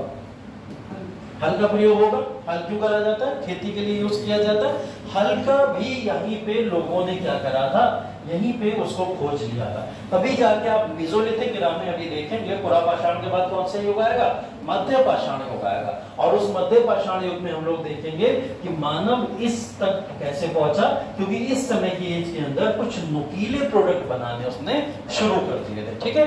ऐसा नहीं है उसी युग के अंदर उसने उसको खोजा होगा, नहीं, ऐसा कुछ नुकीले प्रोडक्ट वो पहले ही बना रहा था। बाद में उसने क्या करा, उसको एक हल का फॉर्म दे दिया, बांस में बांधा और उसको नुकीले प्रोडक्ट को बांध के क्या कर दिया, वहां पे खेती करना शुरू कर दी, ठीक है। तो ये वो युग हैं जिन युग के बारे में आपको पता होना चाहिए। इसी समय में कई सारे प्रोडक्ट्स, बेसिकली पत्थरों का उपयोग देखने को मिला, औजारों का उपयोग देखने को मिला, जो कि पत्थर और हड्डियों से ही बने हुए। अगर हम इसका पूरा का पूरा सार निकालें तो सार से हमें ये पता चलता है, एक मानव जो मानव सिर्फ और सिर्फ अभी क्या करता था, खाना बदोश था, सिर्फ फूड गैदर करने का कार्य क्या करता था, उसने अब इतनी टेक्नोलॉजी सीख ली थी, इतनी चीजें लर्न कर चुका था कि अब वो अपने आप से औजारों को बनाने लगा। और औजारों के साथ साथ में उसने कुछ ऐसे प्रोडक्ट बना दिए जिन प्रोडक्ट से आगे चल के हम लोग अब एग्रीकल्चर के ऊपर जब जाएंगे तो खेती वेती भी देखेंगे, ठीक है। तो मानव देखिए कहां से शुरू किया था और अभी कहां तक पहुंच चुका है, ये इसका एक इतिहास कहीं ना कहीं रहा, ठीक है। अब इतना जो हम लोग ने पढ़ लिया यहां से वहां तक, इसमें से अभी तक कोई क्वेश्चन नहीं पूछा गया, ठीक है ना, फिर पढ़ाया क्यों सर? अभी तक इसमें से कोई क्वेश्चन नहीं पूछा गया। पढ़ाने का मतलब बेसिकली यही था कि आप लोग को कम से कम हिस्ट्री का जो बेसिक आइडिया है, जो एक स्टार्ट है, वो समझ आ जाए। ठीक है, कभी कभार ये क्वेश्चन एसएससी एसएससी में पूछ लिए जाते हैं, लेकिन अभी तक यूपीएससी और पीसीएस में इनसे रिलेटेड कोई ज्यादा क्वेश्चन नहीं पूछे गए, एक्सेप्ट एज। सिर्फ और सिर्फ टाइम पीरियड को अगर छोड़ दिया जाए, उसके अलावा क्वेश्चन इनसे रिलेटेड नहीं पूछे गए। तभी मैंने बोला था टाइम पीरियड अच्छे से रख लेना, टाइम पीरियड आपको याद हो जाना चाहिए। टाइम पीरियड के अलावा यहाँ पे कोई भी टेंशन लेने की जरूरत नहीं है, जितनी भी चीजें आपने यहाँ पे पढ़ी वो सिर्फ यहाँ बैठी होनी चाहिए, ठीक है, दिमाग में कि हाँ हमने ऐसी ऐसी चीजें यहाँ पे पढ़ी। ठीक है, अब मुझे बताओ जल्दी, तो आपने तीनों एजेस लिख ली, तीनों एजेस के अंदर क्या क्या चीजें बताई मैंने वो सब लिख ली। ठीक है, लिख जरूर लेना, बार बार बता रहा हूँ मैं, वरना आप ही लोग को डाउट पड़ेगी, मुझे नहीं।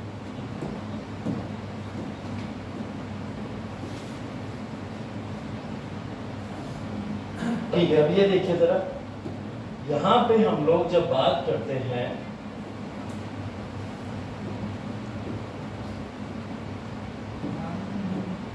निम्न पुरापाषाण काल की, जब हम लोग बात कर रहे थे, तो निम्न पुरापाषाण काल आते आते भारत के अंदर कुछ परंपराएं या फिर सभ्यताएं कह सकते हैं हम लोग, सभ्यता वर्ड नहीं दूंगा मैं अभी, परंपरा कह सकते हैं इसको, मतलब कुछ ट्रेडिशन पनपने शुरू हो गए। ठीक है, और वो ट्रेडिशन जो थे, वो परंपराओं का पार्ट जो लिया, वो ये दो परंपराएं यहाँ पे देखने को मिलती। ठीक है, ये परंपरा कहीं ना कहीं दक्षिण एशिया या फिर कहीं ना कहीं अफ्रीका के कॉन्टिनेंट से भारत के अंदर आई थी, और इन परंपराओं में ही मानव ने रहना शुरू कर दिया धीरे धीरे करके। ऐसी परंपराएं कौन सी थी? पहली परंपरा है सोयानियन परंपरा। सोयानियन परंपरा ये वो परंपरा है जो निम्न पुरापाषाण काल का पार्ट है, और इस समय में यहाँ पे जो भी मैं अभी औजारों की आपको बात कर रहा था, ये औजारों का नया नया रूप जो मानव ने देना शुरू कर दिया, उसी सभ्यता को क्या बोला गया था? ये सोयानियन परंपरा बोला गया था। इसका एक एग्जाम्पल आज के समय में आप ऐसा ले लो कि अगर यूरोप के अंदर किसी भी तरीके का कोई कल्चर शुरू होता है, नई कोई टेक्नोलॉजी अगर वहां पे आती है, तो उस टेक्नोलॉजी का पार्ट कुछ 15-20 साल में भारत भी बन जाता है, भारत के अंदर भी उसका इन्वेंशन हो जाता है, भारत भी उसको प्रयोग करने लगता है, ऐसा देखा गया ना। तो वो सभ्यताओं में पहले ही उन सारी परंपराओं को शुरू किया गया था, वो परंपरा भारत ने एक समय में आके एक्सेप्ट कर ली, और वो परंपरा जो कहलाई वो सोयानियन परंपरा कहलाई, जिसको निम्न पुरापाषाण का एक भाग माना जाता है। ठीक है, इसको ध्यान रखिएगा। दूसरा अचोलियन, ठीक है, अचोलियन परंपरा ये भी एक सुप्रसिद्ध परंपरा है। ये परंपरा वो है जिस समय में मैंने आपको बताया हल का प्रयोग, जैसे हम लोग हल की बात कर रहे थे, हल बना लिया गया, हल के अलावा कुल्हाड़ी बना ली गई। कुल्हाड़ी भी आप लोग समझते होंगे, एक प्रोडक्ट होता है खुरपी, खुरपी समझते हो ना, है ना, जिससे मिट्टी साफ की जाती, निकाली जाती पेड़ पौधे लगाने के लिए। ठीक है, तो उसको भी यहाँ पे निकाला गया। तो कुछ ऐसे प्रोडक्ट यहाँ पे देखने को मिले जिन्होंने आगे चल के मदद की होगी कृषि में, या फिर कृषि के उपयोग में जो भी आने वाली चीजें आप देखोगे, वो सब इसी सभ्यता का एक पार्ट है। ठीक है, तो ये दो सभ्यताएं किसका पार्ट है, ये ध्यान रखिएगा, ये निम्न पुरापाषाण का पार्ट है, ये दो सभ्यताएं। अब ये आगे चल के आपको कुछ और इंपॉर्टेंट सभ्यताएं देखने को मिलेंगी, लेकिन वो यहाँ नहीं, अब कहाँ देखने को मिलेगी, वो आपको कॉपर एज में देखने को मिलेंगी, जब ताम्रपाषाण की बात हम लोग करेंगे। ठीक है, तो ये बेसिकली याद रखिएगा, दो प्रमुख परंपराएं इस समय में देखने को मिली। इन परंपराओं का ये एग्जाम्पल है, इसको बस याद रखिएगा। दो प्रमुख परंपराएं इस समय में थी निम्न पुरापाषाण काल में। निम्न पुरापाषाण काल की इंपॉर्टेंट साइट्स कौन कौन सी हैं? उसके अंदर राजस्थान की एक साइट है जिसको सिंगी तालाब के नाम से जाना जाता है। ये वो साइट्स हैं जो साइट्स उस समय इंपॉर्टेंट रही होंगी, जो आपकी एग्जाम में भी आ सकती हैं इन फ्यूचर, वही यहाँ पे मेंशन की गई है। ठीक है, तो आप इसको चाहें तो अपने नोट्स में नोट जरूर कर लीजिएगा। मध्य प्रदेश में भीमबेटका और आदमगढ़ इसी का पार्ट है। ठीक है, निम्न पुरापाषाण का ही पार्ट है। ललितपुर उत्तर प्रदेश का है। ठीक है, तो यूपी स्पेशल वाले इस बात को ध्यान रखिएगा कि ये आपके पुरापाषाण युग के अंदर ललितपुर को पहुंच सकता है। ठीक है, ललितपुर के अलावा एक साइट और थी जो इसी का पार्ट है, जिसको बेलन वैली के नाम से जाना जाता है। बेलन वैली कहाँ पे? उत्तर प्रदेश में है। ठीक है, तो बेलन वैली भी इसका एक पार्ट थी, तो बेलन वैली को भी आप लोग यहाँ पे नोट कर लीजिएगा। इसके अलावा पेसरा, बिहार के अंदर, ठीक है, और चिरकी निवासा महाराष्ट्र के अंदर। ये सब वो इंपॉर्टेंट साइट्स हैं जो निम्न पुरा पाषाण काल का हिस्सा रह चुकी है, ठीक है। पुराने छात्र भी इसको नोट कर लें कृपा करके, क्योंकि आप लोग ने ये सब नोट किया होगा, पिछली बार मैंने नहीं पढ़ाया।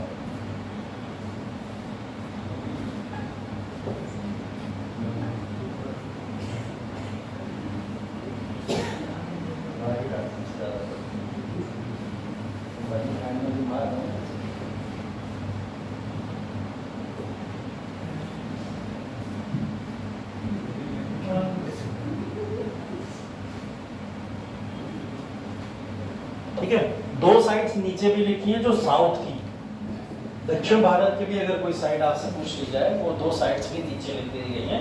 ये साइड्स भी आपसे अगर पूछ ली जाए तो याद रखिएगा, कर्नाटक में होंसगी और येदियापुरम, ये कर्नाटका की साइड्स है, ठीक है। आटिरक्कम तमिलनाडु की साइड है, ठीक है। ये सारी के सारी साइड्स निम्न पुरा पाषाण काल में ही मैंने लिखाई है, आपको वहां पे नहीं लिखाई, मध्य वाले में नहीं लिखाई है मैंने, ठीक है, और अपर वाले में भी नहीं लिखाऊंगा, वो सब चीजें नहीं लिखना है। इसकी जरूर याद कर लीजिएगा क्योंकि ये इंपॉर्टेंट है, ये पूछी जाती है आपसे, ठीक है। तो इसको नोट कर लीजिए, बाकी नहीं लिखा रहा हूँ। अगर कहीं से भी साइड घूम घाम के आ भी जाए तो आपको ये ध्यान रखना कि ये कुछ स्पेशल साइट्स हैं जो उस समय के पुरा पाषाण युग की इंपॉर्टेंट साइट्स, ठीक है। घूम फिर के इन्हीं के नाम आते रहेंगे, आगे की भी साइट्स करते हैं।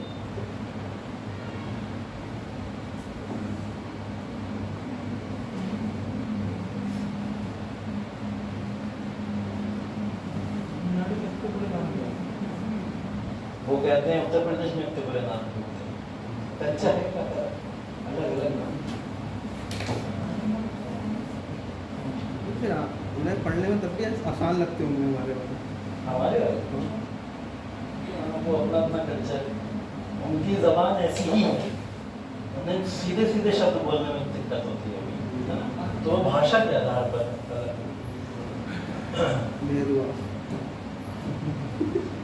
ठीक है। देखो ये सब साइटें वाइटें जो है वो नॉर्मल है, वही सब घूम फिर के आती रहेंगी, ठीक है। बस एक कुरनूल और नोट कर लेना, कुरनूल एक साइट और है, उसको भी नोट कर लो, वो भी इसी का पार्ट बनती है कहीं ना कहीं। तो कुरनूल भी है एक साइट, उसको आंध्र की ना, आंध्र प्रदेश, आंध्र प्रदेश।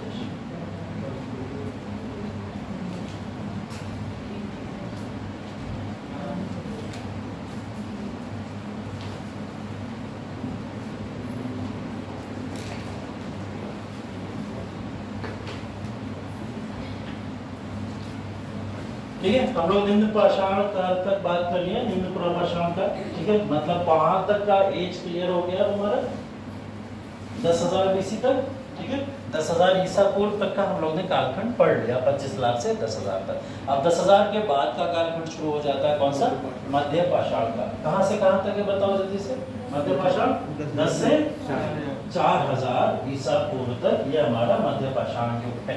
मध्य पाषाण युग के अंदर एक बड़ा बदलाव वो आया, जो सारे के सारे बदलाव निम्न पाषाण में पनप रहे थे, वो एक बड़े बदलाव उस समय में देखने को मिल गए।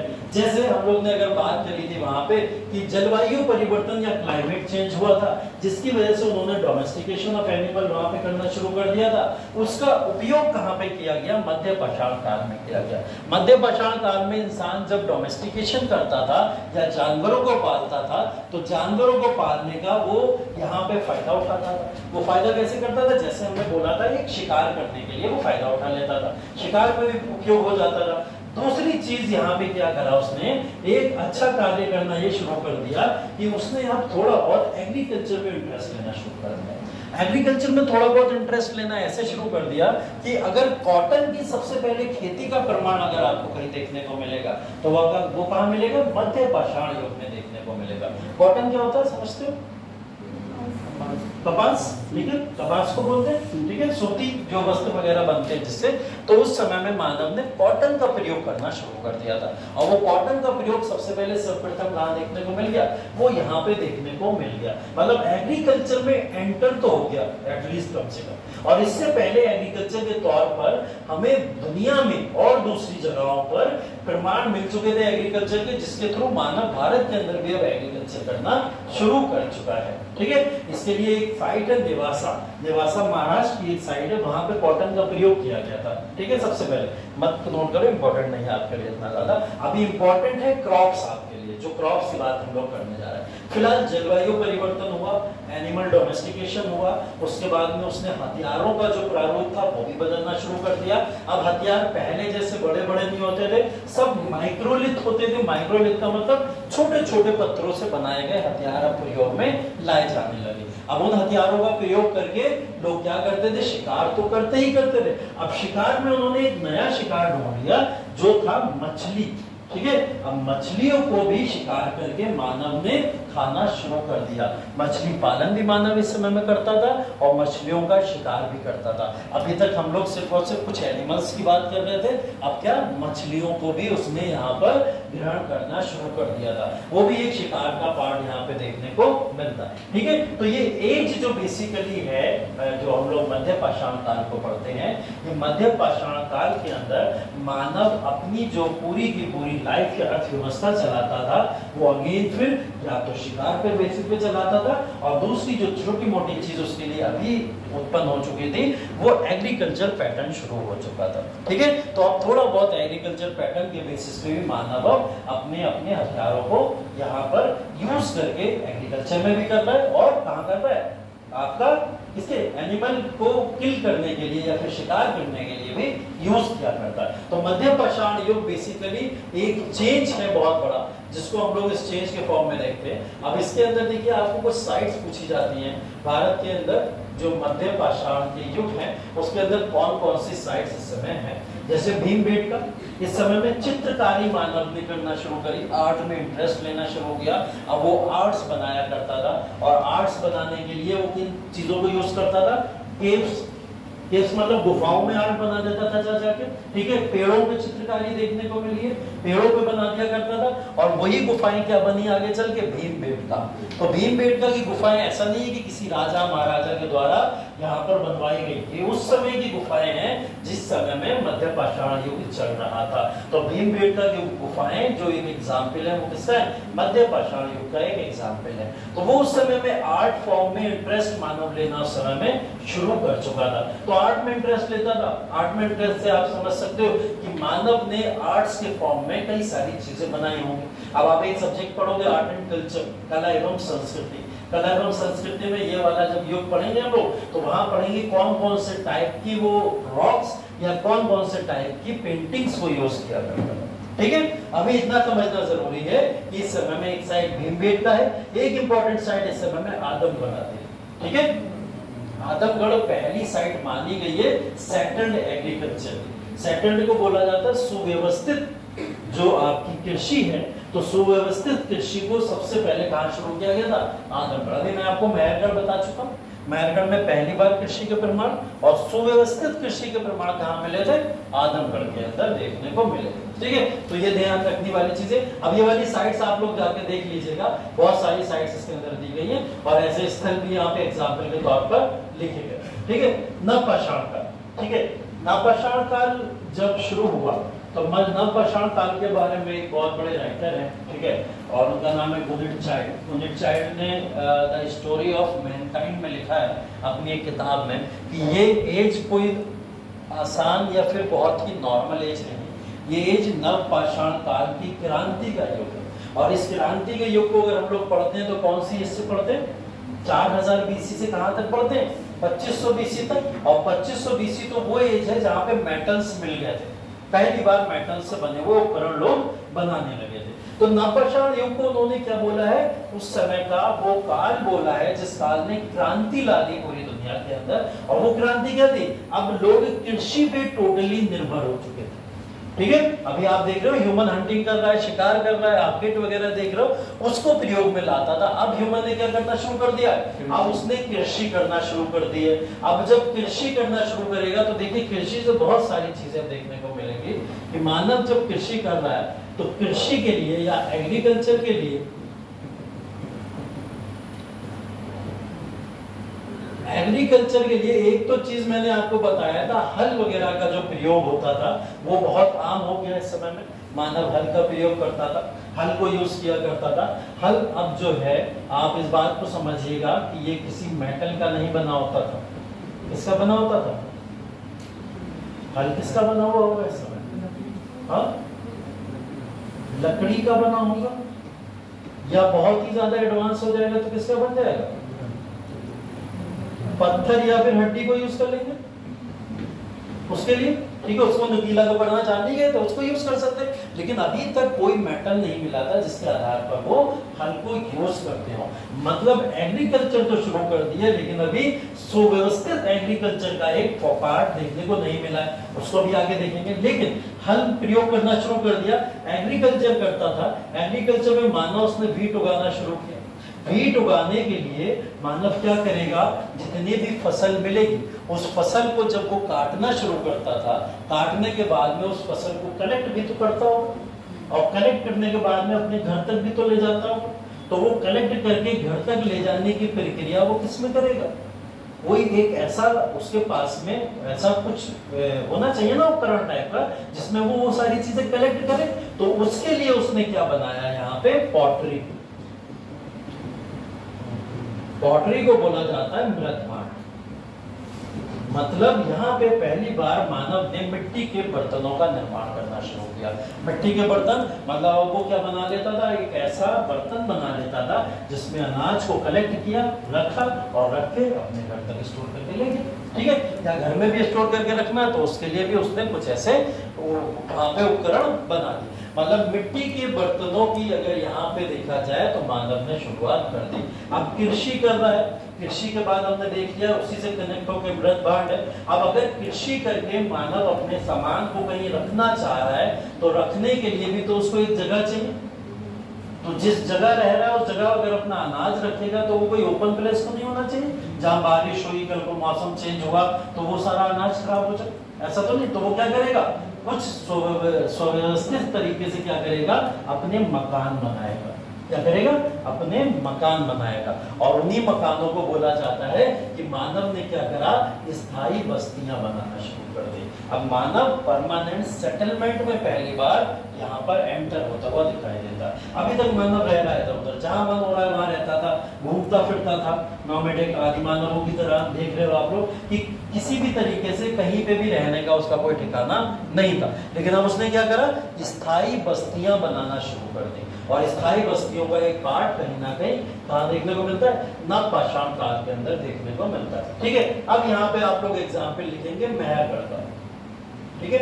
मेहरगढ़ ही वो इलाका है जहाँ पे सबसे पहले वीट देखने को मिला, ठीक है। एक जगह यहाँ पे और दिखा दे रहा हूँ, ईरान। ईरान के अंदर सबसे पहले बार्ले या फिर जिसको हम लोग जौ बोलते हैं, जौ की खेती देखने को मिली, ठीक है। तो जौ सबसे पहले ईरान में देखने को मिला। वीट या फिर अगर हम लोग बोले गेहूं सबसे पहले कहाँ देखने को मिला, वो मेहरगढ़ में देखने को मिला था, ठीक है। तो ये दो एक एग्जाम्पल हैं और ये दो प्रारंभिक फसलें हैं जिसके ऊपर मानव ने सबसे पहले काम किया था, ठीक है। इसके अलावा फिर राइस, चावल, चावल के बारे में कोई बताएगा? हाँ, चावल आपके उत्तर प्रदेश में ही सबसे पहले मिला, ठीक है। उत्तर प्रदेश में एक जगह है कोल्डी हवा, ठीक है। उत्तर प्रदेश में एक जगह है कोल्डी हवा। तो कोल्डी हवा वो जगह है जहां सबसे पहले राइस हस मतलब धान की भूसी देखने को मिली थी। तो धान की भूसी तो मिल गई इस समय, धान का एक्चुअल प्रमाण नहीं मिला, लेकिन धान की भूसी से हम यही समझते हैं कि उस समय के लोग धान का उपयोग किया करते थे, ठीक है। तो ये धान की भूसी इस समय में देखने को मिली। तो कोल्डी हवा इस समय में एक एग्जाम्पल है जहाँ पे ये खेती का एक युग देखने को मिला। तो ये 3 तरीके के आप युग देखोगे अलग अलग तरीके के कि इस समय में ये सब किसके पार्ट है। अगर आपसे पूछा जाए कोल्डी हवा कौन से युग का पार्ट है, नवपाषाण युग का पार्ट है। ठीक है, आपसे पूछा जाए मेहरगढ़ कौन से युग का पार्ट है, ये मध्यपाषाण का है वैसे तो, लेकिन अगर खेती के तौर पर पूछा जाए तो किसका है, तो ये नवपाषाण का पार्ट है। आपसे ईरान के अंदर सबसे पहले खेती का पूछा जाए तो वो भी नवपाषाण का ही एक युग माना जाता है। ठीक है, इन सब बातों को ध्यान रखना है यहाँ पे। और नवपाषाण काल के अंदर ही हम लोग देखते हैं। अभी एक 2-3 क्वेश्चन आपसे पूछ रहा हूँ, बहुत कॉमन से क्वेश्चन है, बचपन से सुने होंगे आपने, कि आग की खोज सबसे पहले कहाँ मानी जाती है। हमने तीनों युग पढ़ लिए, तीनों युग देख लिए, तो अगर मैं पूछूं पुरापाषाण काल में, मध्यपाषाण काल में या नवपाषाण काल, इन तीनों काल में से आग की खोज कहाँ मानी जाती है, नवपाषाण काल में। और पहिए की खोज सबसे पहले कहाँ मानी जाती है, वो भी नवपाषाण काल में मानी जाती है। पहिया सबसे पहले किसका बना था, मिट्टी के बर्तन का, मिट्टी का बनाएंगे,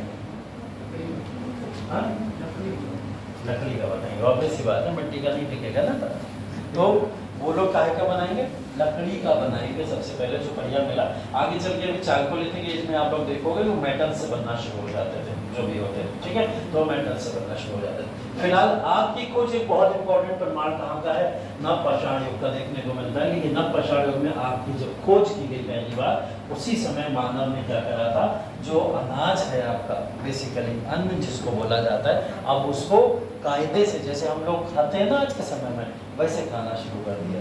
ठीक है, उस तरीके से खाना शुरू कर दिया था। तो आग की खोज एक इम्पॉर्टेंट क्राइटेरिया था उस समय। ठीक है, और उसके बाद में पहिया का भी आविष्कार एक काफी ज्यादा इम्पोर्टेंट टूल रहा मानव के आगे चल के विकास के लिए, जिस तरीके से उसने विकास किया। तो ये बहुत इंपॉर्टेंट पार्ट है। ठीक है, तो क्रांति का मैं बोल रहा हूँ, इसको युग क्यों बोला जा रहा है, क्योंकि लगभग सारी मॉडर्न जो भी क्लासिफिकेशन है आज के समय तक जो चला आया, वो सारा का सारा किसमें देखने को मिल रहा है, नवपाषाण काल में ही देखने को मिल रहा है। तो नवपाषाण युग इसका एक पार्ट है।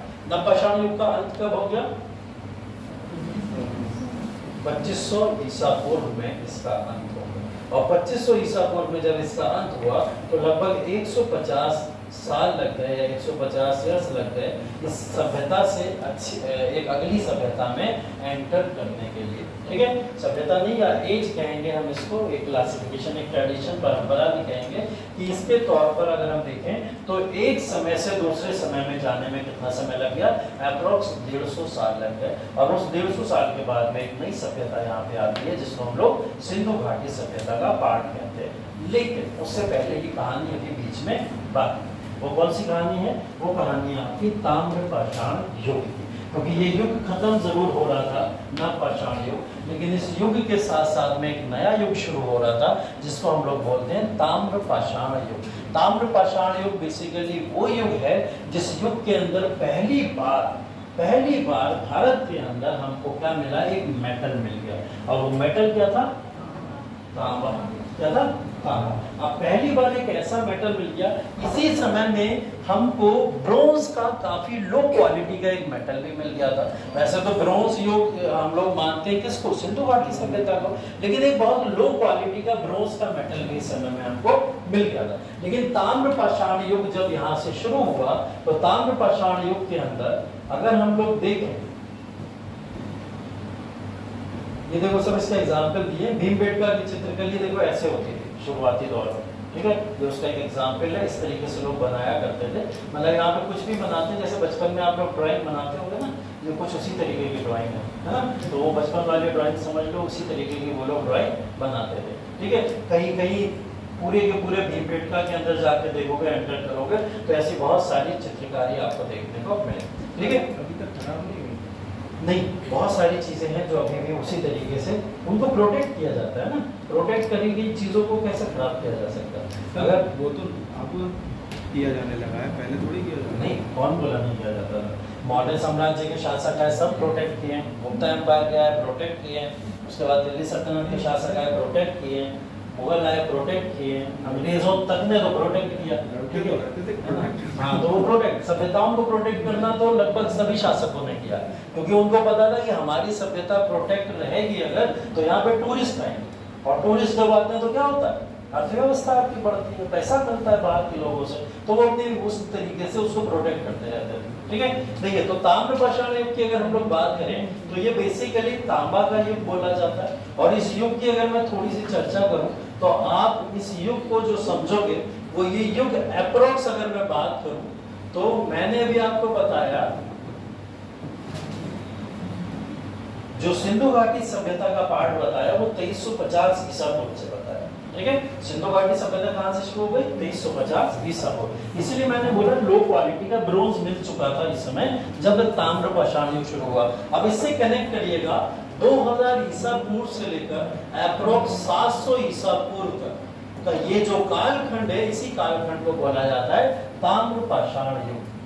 अब कंफ्यूज नहीं होना है दो सभ्यताओं के बीच में एकदम भी, क्योंकि एक सभ्यता तो ये चल रही है ताम्र पाषाण युग और इसी समय भारत के अंदर IVC चल रहा है, इंडस वैली सिविलाइजेशन, या जिसको सिंधु घाटी सभ्यता बोलते हैं। सिंधु घाटी सभ्यता भी इसी समय में चल रही है। सिंधु घाटी सभ्यता का समय काल है 2350 ईसा पूर्व से कहां तक? 1750 ईसा पूर्व। ठीक है, तो 2000 से लेकर 700 ईसा पूर्व और इधर आप देखो 2350 से 1750 ईसा पूर्व, लगभग कुछ कॉमन फैक्टर देखने को मिल जा रहे हैं इसके अंदर कि इस समय में भी ये एज, दोनों एज लगभग पैरेलल चल रहे हैं, है ना। तो इसमें कंफ्यूज नहीं होना है। मतलब जब हम लोग सिंधु घाटी सभ्यता पढ़ रहे होंगे तब हमको ये बात पता होगी कि सिंधु घाटी सभ्यता पढ़ते समय हमारे दिमाग में ये रहना चाहिए कि इस समय कहीं ना कहीं पैरेलल यूनिवर्स में एक सभ्यता और चल रही है जिसको हम लोग ताम्र पाषाण युग के नाम से जानते हैं। ठीक है, तो देखो ताम्र पाषाण युग इंपॉर्टेंट क्यों है आपके लिए? वो इंपॉर्टेंट इसलिए है क्योंकि यहाँ पे मैंने बोला पहली बार एक मेटल मिल गया था, एक नहीं 2 मेटल मिल गए थे कहीं ना कहीं। एक ब्रोंज भी मिल गया था, कांस्य जिसको बोलते हैं। ठीक है, कांस्य बहुत लो ग्रेड क्वालिटी का मिला था लेकिन मिल गया था, और एक कंप्लीट फॉर्म में कॉपर मिल गया था या फिर तांबा यहाँ से प्राप्त हो चुका था। अब यहाँ से सारे परिवर्तन कर लो आप सारे। अभी तक हम लोग औजारों की बात कर रहे थे, औजारों की बात कर रहे थे, पत्थर से बन रहे थे औजार, हड्डियों से बन रहे थे औजार, तो अब सारे के सारे औजार किससे बन जाएंगे? कॉपर से बनना, तांबे से बनना शुरू हो जाएगा। अभी आप लोग देखो हम लोग पहिए की बात कर रहे थे, लकड़ी से बनना, अब क्या होगा? उस मेटल से बनना शुरू हो जाएगा, कॉपर से लोग यूज करने लगेंगे, उससे बनना शुरू हो जाएगा। हम लोग हल की बात कर रहे थे, ठीक है, हल बना, कुल्हाड़ी बनी, ये सब चीजें बनी, तो ये चीजें अब किससे बनना शुरू हो जाएंगी? तांबे से बनना शुरू हो जाएंगे। देखिए अब डिफरेंस क्या होगा कि ताम्र पाषाण युग में जब तांबे से बनना शुरू हुआ तो तांबे से बनने के बाद में प्रोडक्टिविटी में अंधाधुंध इजाफा हुआ। कैसे इजाफा हुआ? एक एग्जांपल अगर मैं आपको दूं कि अगर आप खेती कर रहे हो, ठीक है, खेती करते समय आप एक लकड़ी का हल लेके गए और लकड़ी के हल को जब आपने जमीन में मारना शुरू किया तो उससे जब आपने वहां की खुदाई करना शुरू करी और फसलों को लगाना शुरू किया तो जमीन में जो फसल उगी वो फसल की मात्रा अधिक देखने को नहीं मिलती थी, वो उतना ही उग पाती थी जिस लेवल तक वो लकड़ी का हल जा पाता था। अब वो हल क्या हुआ? कॉपर का बन गया, एक मेटल। अब मेटल जब जमीन में धंसाया जाएगा, जब उससे खुदाई की जाएगी तो आपको उम्मीद नहीं है कि वो बढ़ के और ज्यादा खोद देगा जमीन को, तो जमीन की खुदाई बढ़ेगी और जब खुदाई बढ़ेगी तो प्रोडक्टिविटी तो जमीन के अंदर होती है, तो जब वो जमीन के अंदर तक फसल को लगाया गया तो फसल जो अनाज होती थी अगर 1 क्विंटल पहले मिलता था उसकी प्रोडक्टिविटी जस्ट डबल हो गई। कितना मिलने लगा? 2 क्विंटल मिलना शुरू हो गया। तो इससे एक बहुत बड़ा डिफरेंस पाया गया। वो डिफरेंस ये था कि अब जो आपके मॉडर्न प्रोडक्ट या हथियार या औजार बनते थे वो सारे के सारे मॉडर्न हथियार अब मेटल से बनते थे और उनके थ्रू एग्रीकल्चर में भी इजाफे हुए, हंटिंग में भी इजाफे हुए, मानव ने अपनी प्रोडक्टिविटी भी बढ़ा ली, मानव ने अपने रहन सहन और हर एक तरीके को बदल के रख दिया। तो ताम्र पाषाण युग इसलिए इतना इंपॉर्टेंट युग माना जाता है। अब देखो यहाँ पे क्वेश्चन कहाँ से आते हैं वो चीज बस आपको बता दे रहा हूँ। ये चारकोलिथिक साइट्स हैं कुछ, इनको बहुत ध्यान से देख लीजिएगा। ये साइट्स पूछी जाती हैं कभी कभी मैचिंग में, ये मैच द फॉलोइंग्स में आ जाता है कि कौन सी साइट कहाँ पे है और उसके बेसिस पे पूछ लिया जाता है। ठीक है, तो आप इन साइट्स को भी देख लीजिएगा कि चारकोलिथिक साइट्स भारत के अंदर कौन कौन सी है। ठीक है, तो ये मैप के बेसिस पे जरूर देख लीजिएगा, मैप के बेसिस पे, मैप के आधार पर आपको ये मिल जाए। ठीक है, मैं जो बताने जा रहा हूँ वो बताने जा रहा हूँ यहाँ के कल्चर के बारे में, यहाँ की संस्कृति के बारे में। जो क्वेश्चन बेसिकली पूछा जाता है वो इसके बेसिस पे पूछा जाता है। ठीक है, हम लोग जो चालकोलिथिक एज की बात कर रहे हैं या फिर कॉपर एज की बात कर रहे हैं या तांबा का जो युग है, इस युग को बेसिकली कुछ संस्कृति के आधार पर डिवाइड कर दिया गया। ठीक है, बोला गया कि इस समय के युग के लोग कुछ संस्कृति को फॉलो करते थे, कुछ कल्चर को फॉलो करते थे। उस कल्चर के आधार पर हम इसको अगर डिवाइड करें तो पहली संस्कृति इसकी आहार संस्कृति। कौन सी संस्कृति है? आहार संस्कृति। ठीक है, ऐसे करके चालकोलिथिक एज को कुछ पार्ट्स में डिवाइड किया जाएगा, जिसके मेजर 4 पार्ट हैं। अभी हम लोग उसकी एक बात करने वाले हैं। ठीक है, इससे आहार संस्कृति को ही बनास संस्कृति का भी एक नाम दिया जाता है। ये वो संस्कृति है जिस संस्कृति में सबसे ज्यादा भंडार देखने को मिले हैं, खनिज भंडार और तांबा की आपूर्ति का स्थल कहा जाता था इसको। ठीक है, खनिज समझते हैं आप, ज्योग्राफी में थोड़ा बहुत पढ़ा होगा। खनिज क्या होता है? हाँ? खनिज क्या होता है? अरे खनिज क्या होता है? बहुत सिंपल सा। खनिज किसको कहते हैं? खनिज भंडार बहुत बार सुने होंगे। खनिज भंडार किसके होते हैं, किसको बोलते हैं खनिज?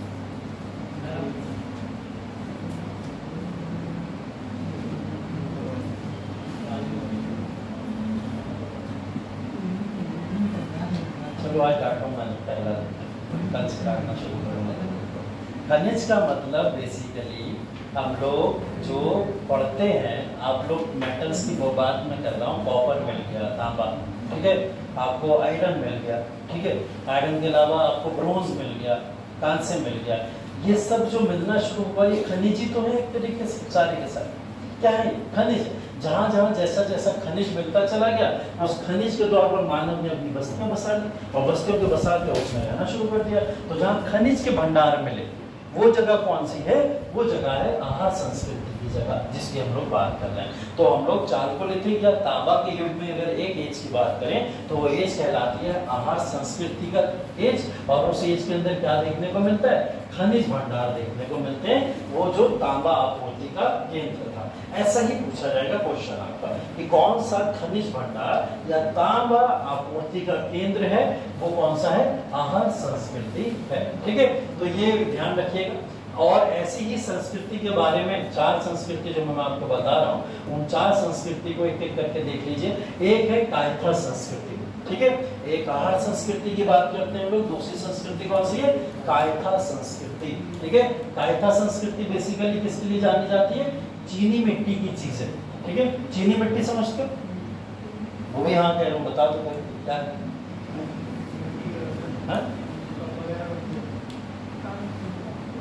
चीनी मिट्टी किसको कहते हैं?